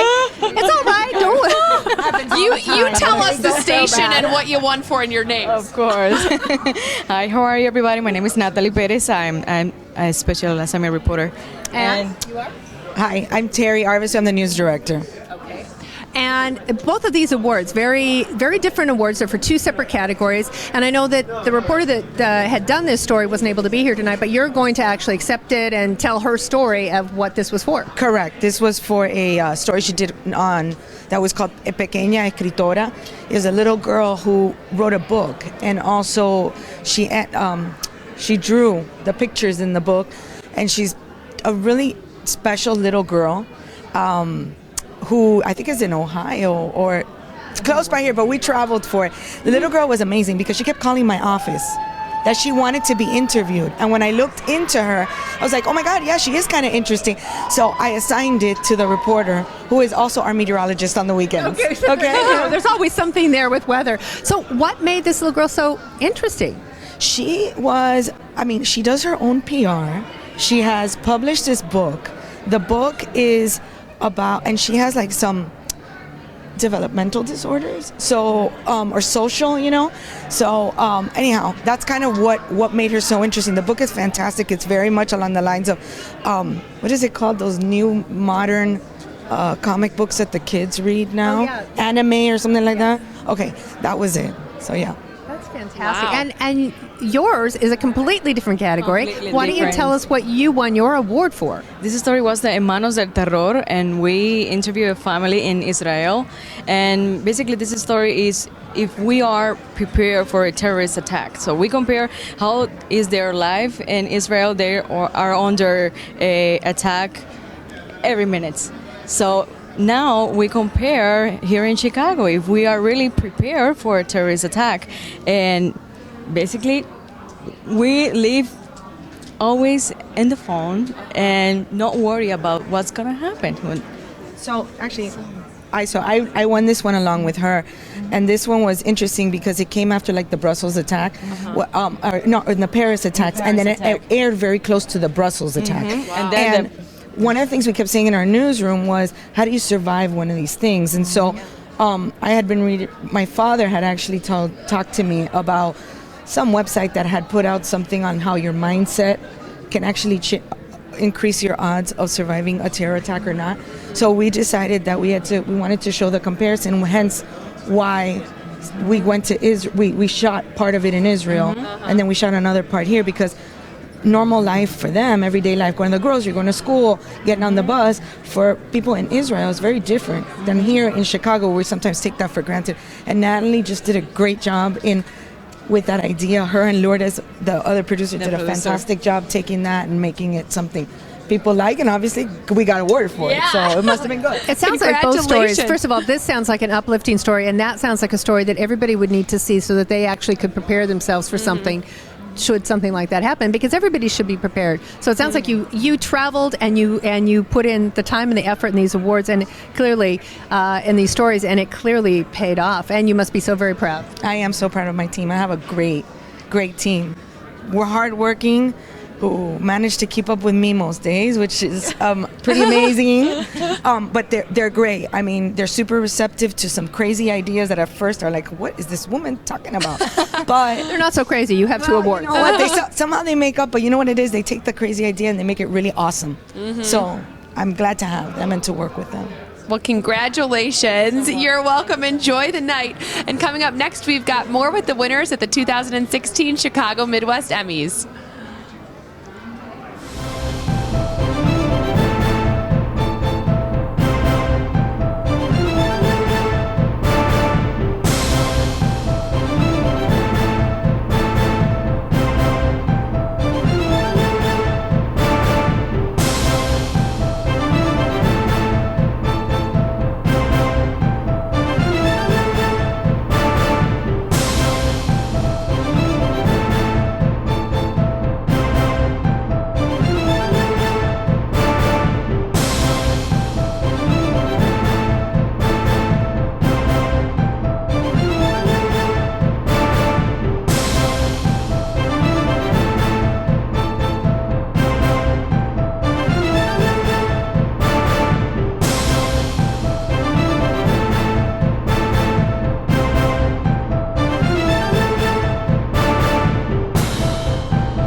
All right, welcome back to the 58th Annual Chicago Midwest Emmys here on the Mag Mile in Chicago, and it's been an exciting night. We have had so many winners come through here to our sofa on the red carpet and tell us about their awards and what it meant to them and the projects that they worked on, and some of these are just such amazing stories, and we have two more sitting here with us tonight. So tell me, this is Telemundo Chicago. Tell me, what did you win this award for? This was for investigative series, and our story is called Persecuciones Mortales, or Deadly Pursuits. So it was actually a synergy project with NBC, so it's NBC and Telemundo Chicago did. We looked at the police chases that end up with innocent bystanders that have died, and we unfortunately found that a lot of the cases, not just here in Chicago, but the whole Chicagoland area, it's a big problem. And your part in this entire thing? You're the Well, I was the producer. I got to work with Carla and the NBC team, Phil Rogers, Katie Smizer. Hello. They did an awesome job. They started it. A lot of the victims' families were Hispanic, so they went ahead and, we joined the team and we went ahead and interviewed them, talked to them, and got their stories. And a lot of them are cases that, were still in process. It was, they had legal issues. There was lawsuits. And it also cost a lot to the taxpayers, so we found a lot of lawsuits that are taking place, and a lot of them have been settled. But there's very, very sad stories as well, and a lot of people that opened their doors and let us tell those stories. Yeah, it's actually. I'm sorry. It's actually an issue that a lot of us don't pay attention. It's very visual on television. A lot of car pursuits, but we don't know the backstory, and this was why we thought this was a great story. This is the backstory. This is what happens afterward. It's not just a crashed car and then you arrest people. People get hurt, and that's what we're trying to get to. It's life-changing. And it's not just that it was a good story, but you guys told it well, hence the Emmy, right? Well, congratulations. And the fact that you're actually working the synergy, because earlier you had another award, a consumer award that was won by the NBC Telemundo team, and so that makes it kind of nice that you have that many resources and that much synergy to work with. Yes, we love it. We love our company. Thank you, Telemundo Chicago and NBC5. Okay. Well, thank you so much for being with us, and we're going to be back right after this with more award winners.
Hello again from Backstage here at the 2016 Chicago Midwest Emmys.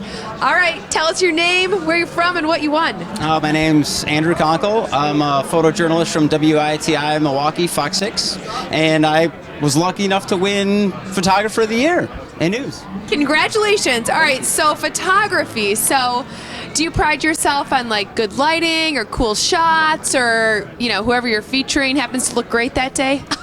No, really, it's all about storytelling. I'm fortunate to work with some really good reporters. We have a really good rapport, and I mean, obviously getting beautiful shots, editing nice stories, that's fine. But it really boils down to telling a good story between the people we're fortunate enough to tell stories about. And I really want to thank Joe Wagner, who just ran away. The other photographer I was up against, who was also from my station, he deserved it more than I did. The kid is amazing. Next year, he'll be sitting here. Okay. All right. Well, and I bring that up about taking the pictures because a lot of people think photogs pictures, but you're more than just pictures for people at home watching. Right. We also drive, right? Drive our sounding boards for reporters. But it's not just shooting the pictures. I mean, I could talk for hours getting into it, and obviously you know that, but you have to be aware of the situation you're in, and you guys are the best because you know which pictures to take, when to take them, when to stop, when to keep shooting, and that's what actually gets all the important stuff that the reporters can write to. So your job is probably, I mean, that's the face of television news and on the internet and on people's handheld devices. It's what they see, and that's a tribute to you. Yeah, it's really a team effort, though. I mean, what we do is important. People don't see us, and for the most part, they shouldn't. Like, no one should be watching me right now. It's really all about the reporters telling the story. They should be watching you. Break. You won this, so look in that camera right now and tell them all. Who do you want to say hi to? You have 10 seconds. I hope that my mom and dad are watching. They said they would live stream this. I know they saw the first one, so hopefully they switch the channel and are seeing this. So hi, Mom and Dad. Thank you for everything. See, Mom and Dad, he's done good. All right, we're going to be back right after this.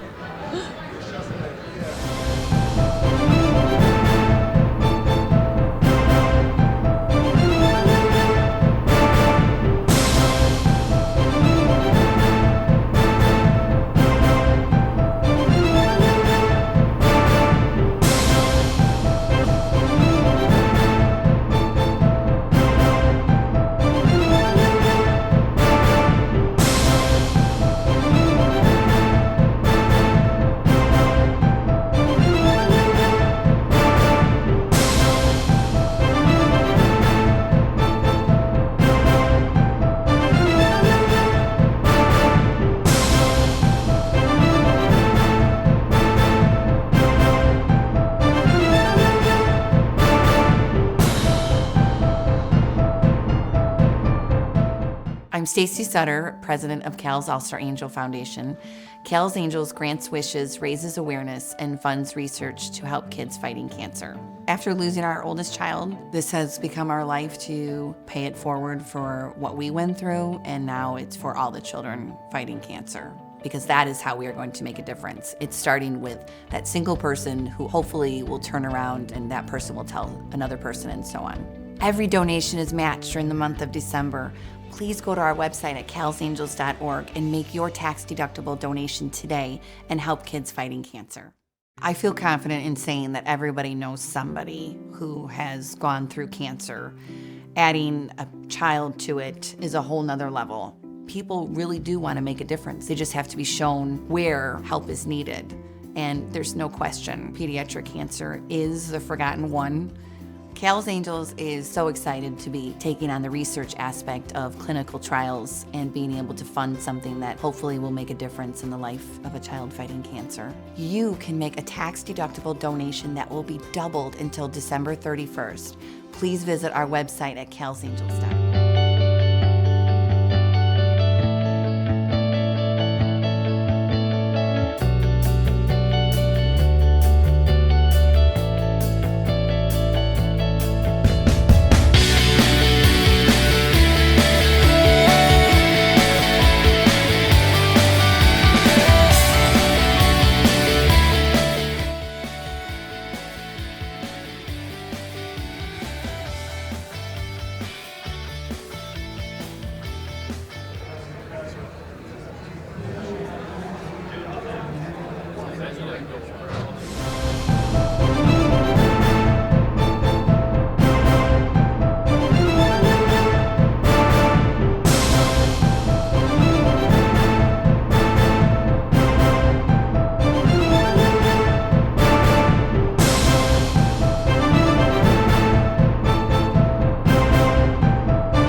Well, I'm joined by John Davies. Thanks for joining me. A second-time winner tonight, right? Two-time winner. Yes. Same doc. Yeah. Got 2 Emmys out of it. Amazing. Couldn't be happier. Good. All right. Tell me what this second one was for. Well, this was for writing, and I consider myself sort of a mediocre writer. But when you write for Bill Curtis, who narrated my film, he can elevate even the worst of writing. And I feel like he did that in my case. Okay. And years ago, I remember being on a set in LA and watching Gene Hackman read a script. And Gene Hackman can take even a crappy script and make it sound great. And that's why I looked at Bill Curtis. I'm not really a writer. I can write. And I'm in the Writers Guild, but I'm a dime a dozen writer. All right. Why don't you think your writing is like as excellent as you are? Only because I meet people all the time, and I live in Los Angeles primarily, and I'll meet people whose first draft is better than my 25th draft. And then you realize, you know what? I can write, but they're gifted. Yeah. And that's the difference, you know. Some people just really, they just have it. It just comes out. Yeah. And can I write? Yeah. And it's been more of a circumstance where I didn't have the money to hire somebody great. And I thought, well, let me take a crack at it. Yeah. But if I really have great money, I would never hire myself. Yeah. Or you, by the way. Or me as a writer? Yes. How could you even tell what my writing is like? I just have a feeling. Oh, jeez. I'm getting dissed left and right here, and not to bring it back to the colleges. Host, but, Oh, thanks. but I mean, I just sort of have a suspicion that you and me are about the same when it comes to writing. Okay, so not to bring it back to the colleges, but I went to Michigan, and we're supposed to be known as like the educated, grammar police. I went to Kalamazoo College in Kalamazoo, Michigan. I was like, we're Michiganders. There we go. All right, cool. All right, so how are you going to celebrate these Emmys? I'm going to go out and get liquored up on Bombay Sapphire Martinis, and I'll get to a point where the Chicago police will arrest me, and they'll take the Emmy away, and I'll be put back in the plane to Los Angeles, where I live. Which is so much warmer than it is here, so maybe you would prefer that happened. All right. Well, I love Chicago. Yes. I mean, that's why I'm back here tonight. And I'm very grateful the film won 2 Emmys. I really am. It's a great story about a World War II activity, 120 planes sitting in the bottom of Lake Michigan. Who knew? No one who drives by Lakeshore Drive knows that story. And it's an incredible story, and I'm glad we told it. Yes. And I'll shut up. We are too. No, congratulations. Congratulations. All right, coming up, we'll have more backstage of the 2016 Chicago Midwest Emmys.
Welcome back to the Backstage show here at the 2016 Chicago Midwest Emmys.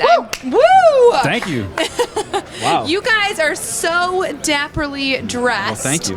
All right, you're also winners. Yes. Tell us your names. My name's Kyle Cherrick. Okay, Kyle, what did you guys win for? We won for magazine for this terrific episode up in north central Wisconsin, Stony Acres. This gorgeous farm, a couple. They grow everything. They have this exquisite pizza night. It's a pizza farm. Yeah, They it's a pizza basically farm. have a farm where they grow everything. They're not they need for practically pizza. growing pizzas. They put it together.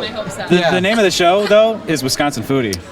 So. I love it. Okay, so who are you guys? What are your names? Arthur Ursink, so I'm executive producer and director. This is Kyle Cherrick. He's the host of the show. And this is Nelson Schreiner. He's the... Crack editor. We actually unchained him from the desk tonight. He's got work to do. He should be at the office working right now. But, if you see him with a limp, that's just because the shackles chain were a was little too hard. little tight. We got a deadline. We have another season to turn in. Yeah. But this is fantastic because we've been nominated 3 times. This is our 3rd time. We put our heart and soul. So many people do in this industry, but we tell the story of people who really wouldn't have stories told otherwise. And we chronicle where our food comes from. The show is Arthur's idea. We have to give I blow a kiss to his now wife, who suggested that I'd be a good host. And it's been this amazing... Hey, easy. Yeah, well... Well, I mean, thank you. Path, and here we are to win an Emmy. It's just fantastic. Oh, that's awesome. What was going through your guys' heads when they read your names? Well, it's we've been here for about 4 hours, so it's like you start off with 1 whiskey, and then 4 hours later you're about 8 whiskeys in, and you're like, wait. What's going to happen? We're on the tipping point of ebullience and despair, and we got the statue. So the beautiful woman, we've got it. Yeah. Patience pays off. That's right. Or something like that. I think so. You're right. I think so. All right. Well, congratulations, guys. Have fun Thank you, Stephanie. celebrating. Thank you. You're welcome. Woo! All right, we're coming back. Can I Stay take this tuned. microphone? Sure. You can Okay, take the thanks. mic. Yeah.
Welcome back to the 2016 Chicago Midwest Emmys.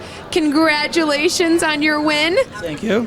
The winner in the cinematography category, right? Okay, can you pronounce it? Documentary, yes, cinematography and documentary. Okay. Exactly. And my name is George Hosek. Okay. H-O-S-E-K, yes. H-O-S-E-K. Exactly. Can we Google you? Yes. Okay, Yeah, you can. great, Yes. okay. And what's the name? As well, I am BD as well. Okay. This is called JP2, which is a Pope, JP2, and Fall of Communism.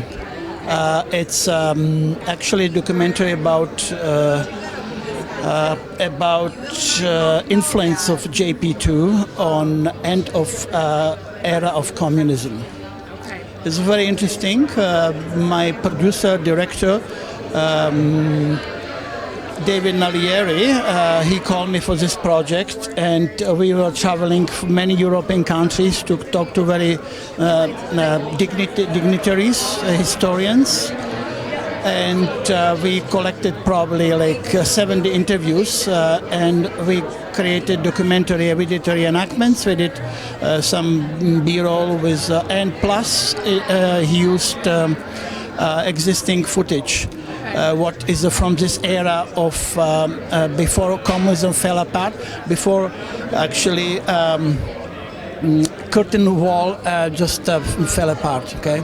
We're getting a history lesson too. Those days, Right. This is a history lesson, though. It was very interesting, definitely. I mean, I think because my producer is an American young fellow, and he's probably 36, I would say, and what he created is a history lesson for young people, and it's very, very, very interesting. And he got award himself for a documentary as a producer. And I got this award for cinematography. And you came we thought he had come the furthest distance. You didn't. Where'd you come from? Well, I'm from Czechoslovakia. I used to be. Today is the Czech Republic. But I work in Hollywood and I work in Canada as well.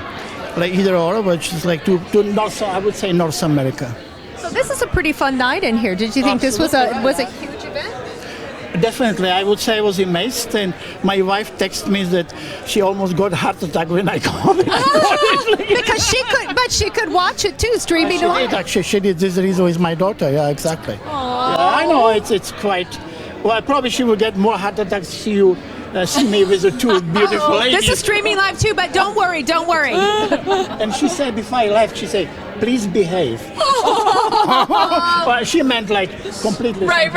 Yes. He's been the perfect gentleman, and he was one of the stars in there picking up an award. It's been such an amazing evening, and we're so pleased for you, so happy. Thank you. You know, cinematographers always admire beauty generally, because beauty it's always around cinematographers, right? And this is very important to work with the beauty of nature. Well, congratulations again. Thank you. And on that note, we're going to send it away. We'll be right back in just a couple of minutes with another winner.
Welcome back here to the Backstage show of the 2016 Chicago Midwest Emmys. I'm here with Avi Zubizarreta. who's won tonight on his own, right? Yep. Okay, tell everyone what you won for. Well, I should say I haven't won totally on my own. I had an incredible team supporting me, particularly our executive producer, Jodane Masad, and the University of Notre Dame supporting us and, really giving us so much to do, so much to work with, and some great stuff coming out of it. All right, so what did you win for? What was this? Tell everyone what the category was. So this was for a writing composite of a series of hype videos that we produced for the 2015 season for Notre Dame football, and these were so much fun for me to do. I'm not a sports fan. I don't know anything about football. Really? No. Oh, no. I studied film and television in college. I skipped games at Notre Dame, which I'm sorry to say. And yet you wind up at Notre Dame, which is just like one of the football meccas in the nation. I did. And how did they trust you not to put in interceptions in the hype videos? Well, that's where the team comes in. That's where Joe Dame Massad comes in. That's where so many experts and really talented people. And I also want to say, I wasn't the only Notre Dame person nominated in this category. My colleague and good friend Josh Long over there was also nominated for a composite series of pieces that he wrote along with Joe Dame Massad, who You come on over. Come on. could have won. Stand up. Come on over. Why not? Come on. In fact, Get him over. let's Come have him come on. Come on. The more the merrier. Yeah. Because this is all the Notre Dame people. Come on. Yeah. We don't have all night. Congratulations for being nominated. Come on in and say hi. Oh, they're all back. They're like taunting me here. Oh my gosh. You got Can to you guys kneel kneel down. You got to down? kneel We'll kneel down a little bit so we can see you. See, we're kneel we're down gonna make too you high. uncomfortable. So he is taking home the award, but you've all been involved in the production of all of these different stories coming out of Notre Dame. And how exciting is this? It's extremely exciting. We have great support from the university infrastructure. We have a great leader in our executive producer, great stories to tell. And they give us the tools to tell them, and we bring in terrific people. Ironically, he didn't know a lot about sports. No, that's what I want to ask you. I asked him, I said, how do they trust you not to put an interception in the hype video? Well, we all work as a team, so that would never. Darn it. No, I'm just But he's a quick learner. He's a brilliant writer. He's a very good editor, good shooter, and he's going to do great things as he moves on to probably Faith TV might be more important than sports, but we've got him ready to go there now. Okay, so you entrusted him with this particular project as an executive producer on this whole thing, and so what are some of the plans? What are some of the stylistic things that you maybe want to try in the future? We're definitely looking into trying to find those unique ways that we can represent this brand that show the mystique of the character of the place, things that aren't going to be found that other programs can do or other teams can do, but it's something that's truly unique to Notre Dame. Having Javi lead the charge with this project in particular was a lot of fun because he is, out of all of us, he's the only Notre Dame grad. So, but he knows nothing about the sport that he's telling the story about, which is ironic. That's the funny part. And now, what is something that you're looking forward to next on kind of your list of what you're working on? Yeah, well, he actually won this award against me as He pointed that out. Yeah, Yes. so I'm looking forward to maybe trying to steal that at some point. I just got to make sure he locks it down, I guess. Really? Well, it is gold. Are you going to spray this gold like the spray this gold like the helmets there? Maybe you can kind of continue doing that and Yeah. take it away from it. Spray it a different color and then All right, we'll let you guys fight that out in the back. All right, coming up next, we've got even more from here at the 2016 Chicago Midwest Emmys.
Welcome back to the 58th Annual Chicago Midwest Emmys. We're right here on the Mag Mile. We've been here all evening bringing you all the amazing sights and sounds. We've talked to the hosts, we've talked to guests, we've talked to presenters, we've talked to winners, and one of the winners is one of my most favorite people in Chicago, Jose Sanders. Jose, congratulations. You too, my friend. Oh my God, but this is I'm all happy. about I'm you. happy. No, I got to give you yours. I'm so happy for you. We love each other, Well, really, you know truly. what? I already did my interview. I interviewed myself. There you believe go. it or not. That's I cool. did That's that so already. cool. So this one is going to be This is about good. you. And This is good. Is your mama watching? Yeah, they all are. This is a whole team effort because this is for our show Heart and Soul, which is a real collaborative effort, and it's a producer-driven show. We get to do some stories about positive people, positive institutions and organizations who are doing great things to uplift the communities. Like I said, people who are doing good in the neighborhood, and to be recognized with this. Second year in a row, we've won this one. Yeah, last year I talked to you about, you know what, you have such joy. I can see it in your eyes when you talk about this.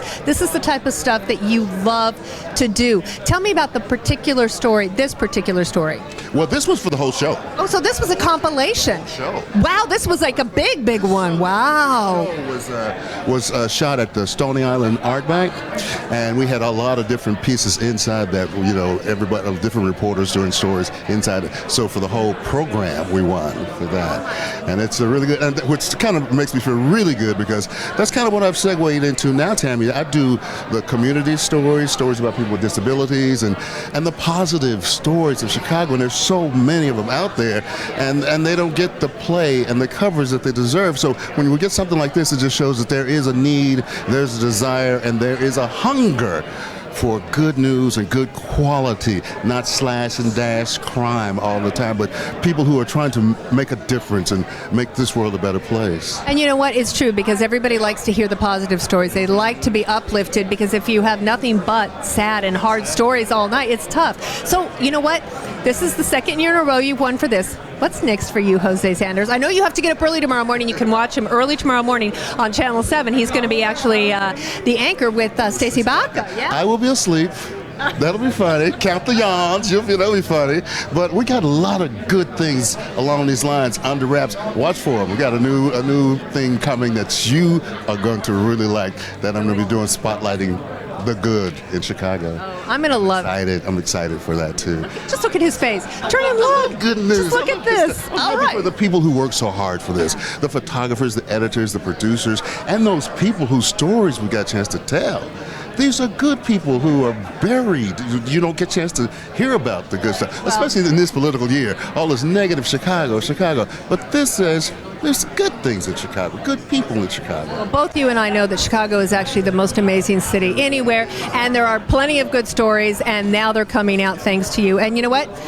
We're going to actually let you have the final word to say hello to your family and friends at home, and then we're going to send it off to the break. So go ahead. All right. Hello, everybody. We made it. We did it. Congratulations to the team that won this. We're so happy, so proud, and so blessed to be a part of this city and a part of this show, a part of this station, and a part of this evening. You are so eloquent. That's why I love this man. We'll be right back. Oh, my God.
welcome back. We have more award winners here. We have Kristen and Candace and Nicholas. You told me I was going to do. You told me. We sat here and it was like it sounded like a song. And then he mentioned that they were from Bitter Jester and a company that you're from, Cristo Rey St. Martin. Right. So when he did that, all of a sudden my brain just started spinning. But the three of you collaborated on a project. Tell me about the project. So we did a short piece called A Day in the Life of a Cristo Rey Student. Cristo Rey St. Martin is one of the college prep schools in Waukegan that's in the Cristo Rey network. And what they do is they help low-income families get their kids to and through college. So they have an extremely high graduation rate. And one of the things that makes the school particularly unique is that each of the students, in addition to going to classes and having a full course load, one day a week they all go to work at a Fortune 500 company in the area. And the income that they make from their job goes in part to pay for their tuition. So it's a really fantastic model. And this project, we basically shadowed two students, Sam and Kayla. Sam went to work, and Kayla went to school. And it was intercutting their day back and forth to show kind of just like a really dynamic, extremely busy day for these extremely professional young people.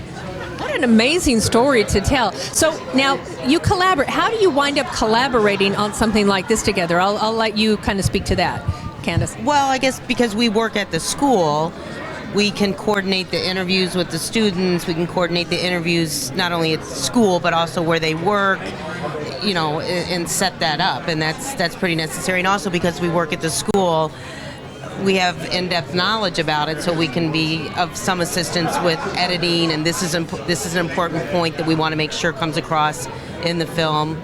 But the other thing is you're dealing with children, minors, and you're dealing with a school. So, when you do any production that has to do with that, there are certain permissions, there are difficulties, there's a lot of red tape. So what was that like to deal with? The parents were extremely generous, I think, with allowing us to take a view into these young people's lives.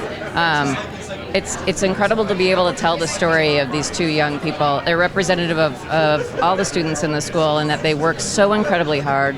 They're getting up, 5, 6 a.m. in the morning and working clear through midnight, day in and day out. And the parents let us into their homes to show us what life is like there. They were really very generous about that, but I think they did all of that. And the students were willing to do it because they believe in the school and they believe in the opportunities that are being afforded to them.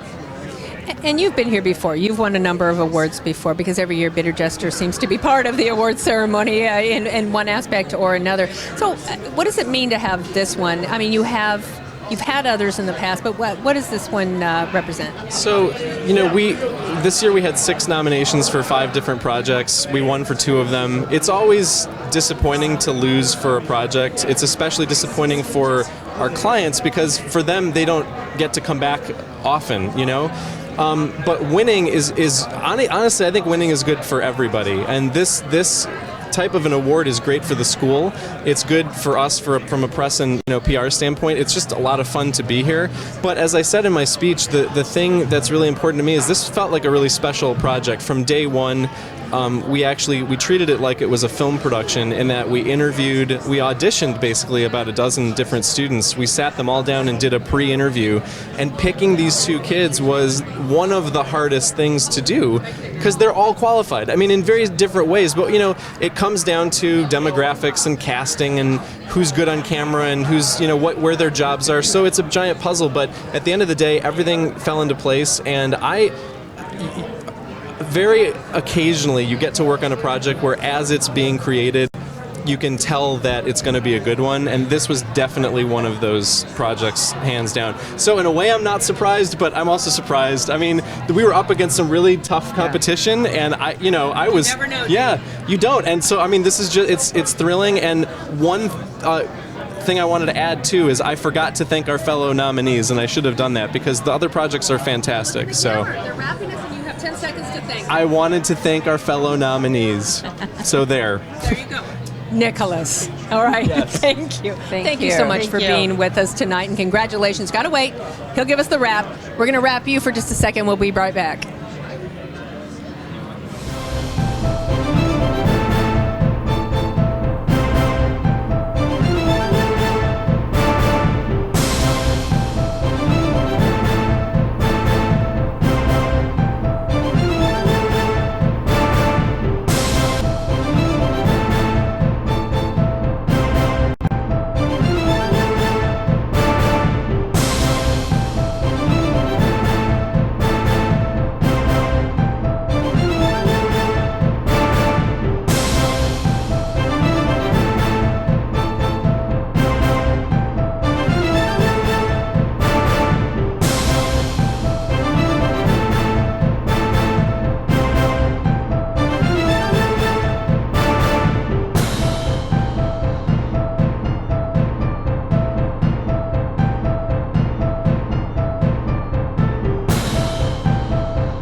I am with one of my favorite people. We saw Jose Sanders earlier. They work together. This is Roz Barron from ABC7 here in Chicago. Traffic goddess extraordinaire. But you've won two. Not one, but two Emmys tonight. One was she win for again? traffic. Congratulations. The first one was for the traffic and transportation category. And this one is for our entry for the auto show. So there's a cast of thousands who participated in this, and as many years as ABC7 and myself personally have been covering the auto show, this is the first time we've gotten an Emmy for it. Are you kidding me? And transportation is your thing. It just seems like you would have won, but I guess it's not. Well, I'm very small. One very small part. You tell me where my car can go in the morning, so you should be holding this trophy, okay? It was a big undertaking, and so many people were involved from the very top, from John Idler and Jennifer Graves all the way to the producers and the talent, and it really is a lot of coordinating. And for me personally, trying to be a part of the live auto show and then covering it every day in the morning and the afternoon, February becomes a very busy month. It does, and it's gonna get busier with winter and everything else because your duties are going to get heavier. So how are you doing? I see you in passing all the time. You look absolutely beautiful in your gown tonight. Oh, you look great, Tammy. Well, you're very kind. But how's your beautiful daughter? My daughter is fine. She's over there taking pictures of us. Okay. Well, I'm going to let you say hello to everybody else at home and the people that could not be here tonight from ABC7. Of course. 10 seconds. Okay. Thank you so much for your support, and everybody at ABC7 who worked on the auto show. You guys rock, man. You all deserve this. It was a great out. All right. Congratulations. We'll be right back. Easy peasy. Thank you.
Welcome back to the 2016 Chicago Midwest Emmys. We're here backstage, and congratulations on your win. Thank you. Thank you very much. You're welcome. All right, tell everyone what your name is and what you won for. My name is Jamie Fleischel, and we won for our series In Common with Mike Leonard that airs on WTTW.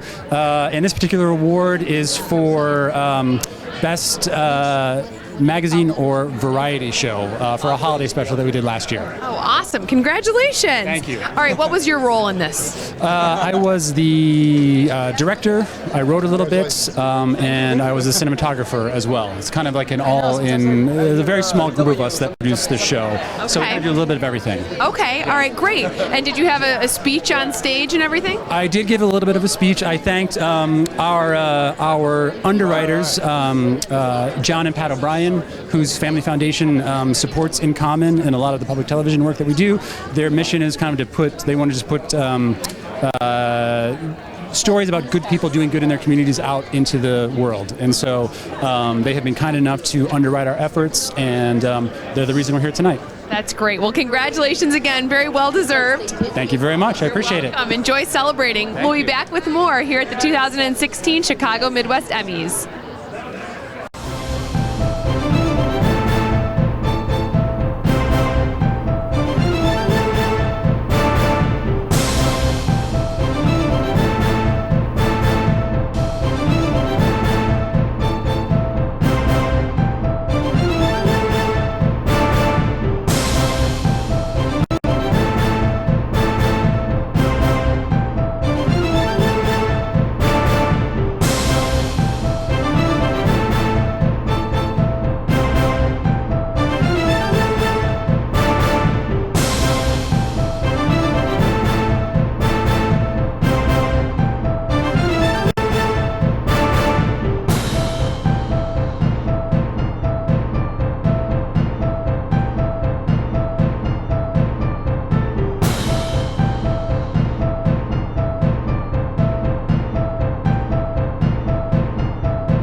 welcome back. I'm here with more winners. Woo! Yes, and we're excited. Yay! I'm excited for you. Thank All you. right, tell everyone your names and what you won for. I'm Ray Rodriguez. I won an Emmy on Univision's first production when they launched here in Chicago. So for me to honor them to be here, it's an honor. So now passing. Okay. Yeah, so no, Ray here was very, we saw Ray here, like, congratulations, thank you so much. So yeah, we won for arts entertainment segments here in Chicago for Lánzate show. So we're very excited. We feature a lot of, like, we want to put like Chicago in a very fun way, and all the Hispanic community in Chicago. Muy divertido. Exactly. La Muy ciudad. divertido, exactly. So, Me gusta el acento. there you go. La Yeah. ciudad. Do you like my accents? Yo, me gusta. Sí, me gusta su Casanova acento. style. Awesome. So yeah, this is our team, and there I work with the best team for sure, and of course like all the rest of the team that are watching right now, like Fernanda and Santos Mester, Luis Patiño, and everyone that's helped in this project. We are so grateful. We are so excited, and thank you so much. Yay! We work hard for this. Yes. So I want to say we deserve it. So Sí. we're happy. You do. Yo comprendo. Or There yo, you go. agree. ¿Cómo se dice agree? Yo estoy de acuerdo. Yo estoy de acuerdo. Sí. All right. Hasta luego para ahora. Bye.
right, well, welcome back for the last time. It is. It's over. It's Emmys. over. The Emmys are over. And you know what?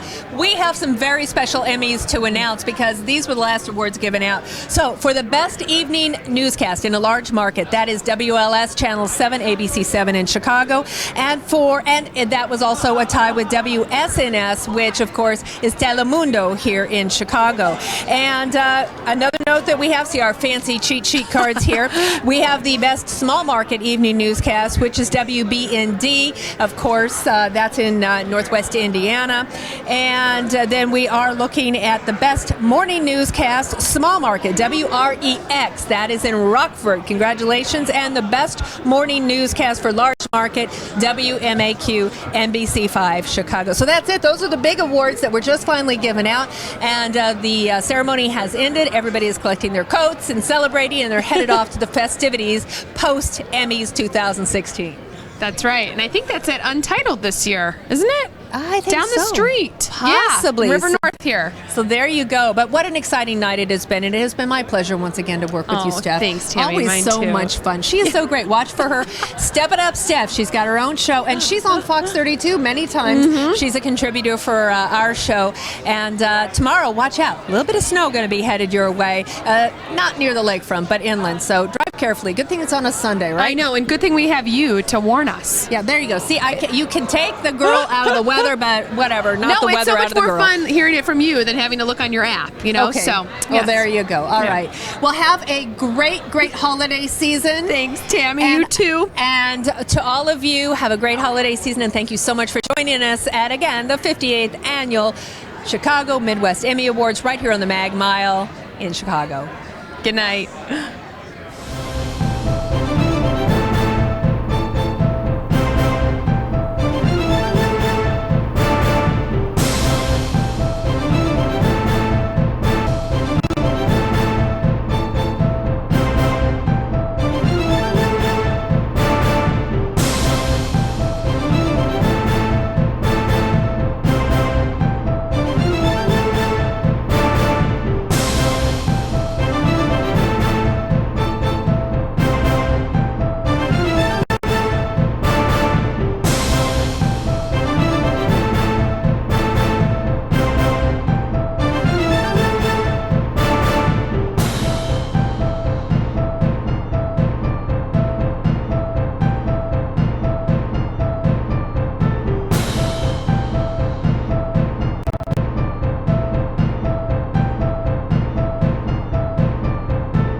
I'm Stacy Sutter, president of Cal's All-Star Angel Foundation.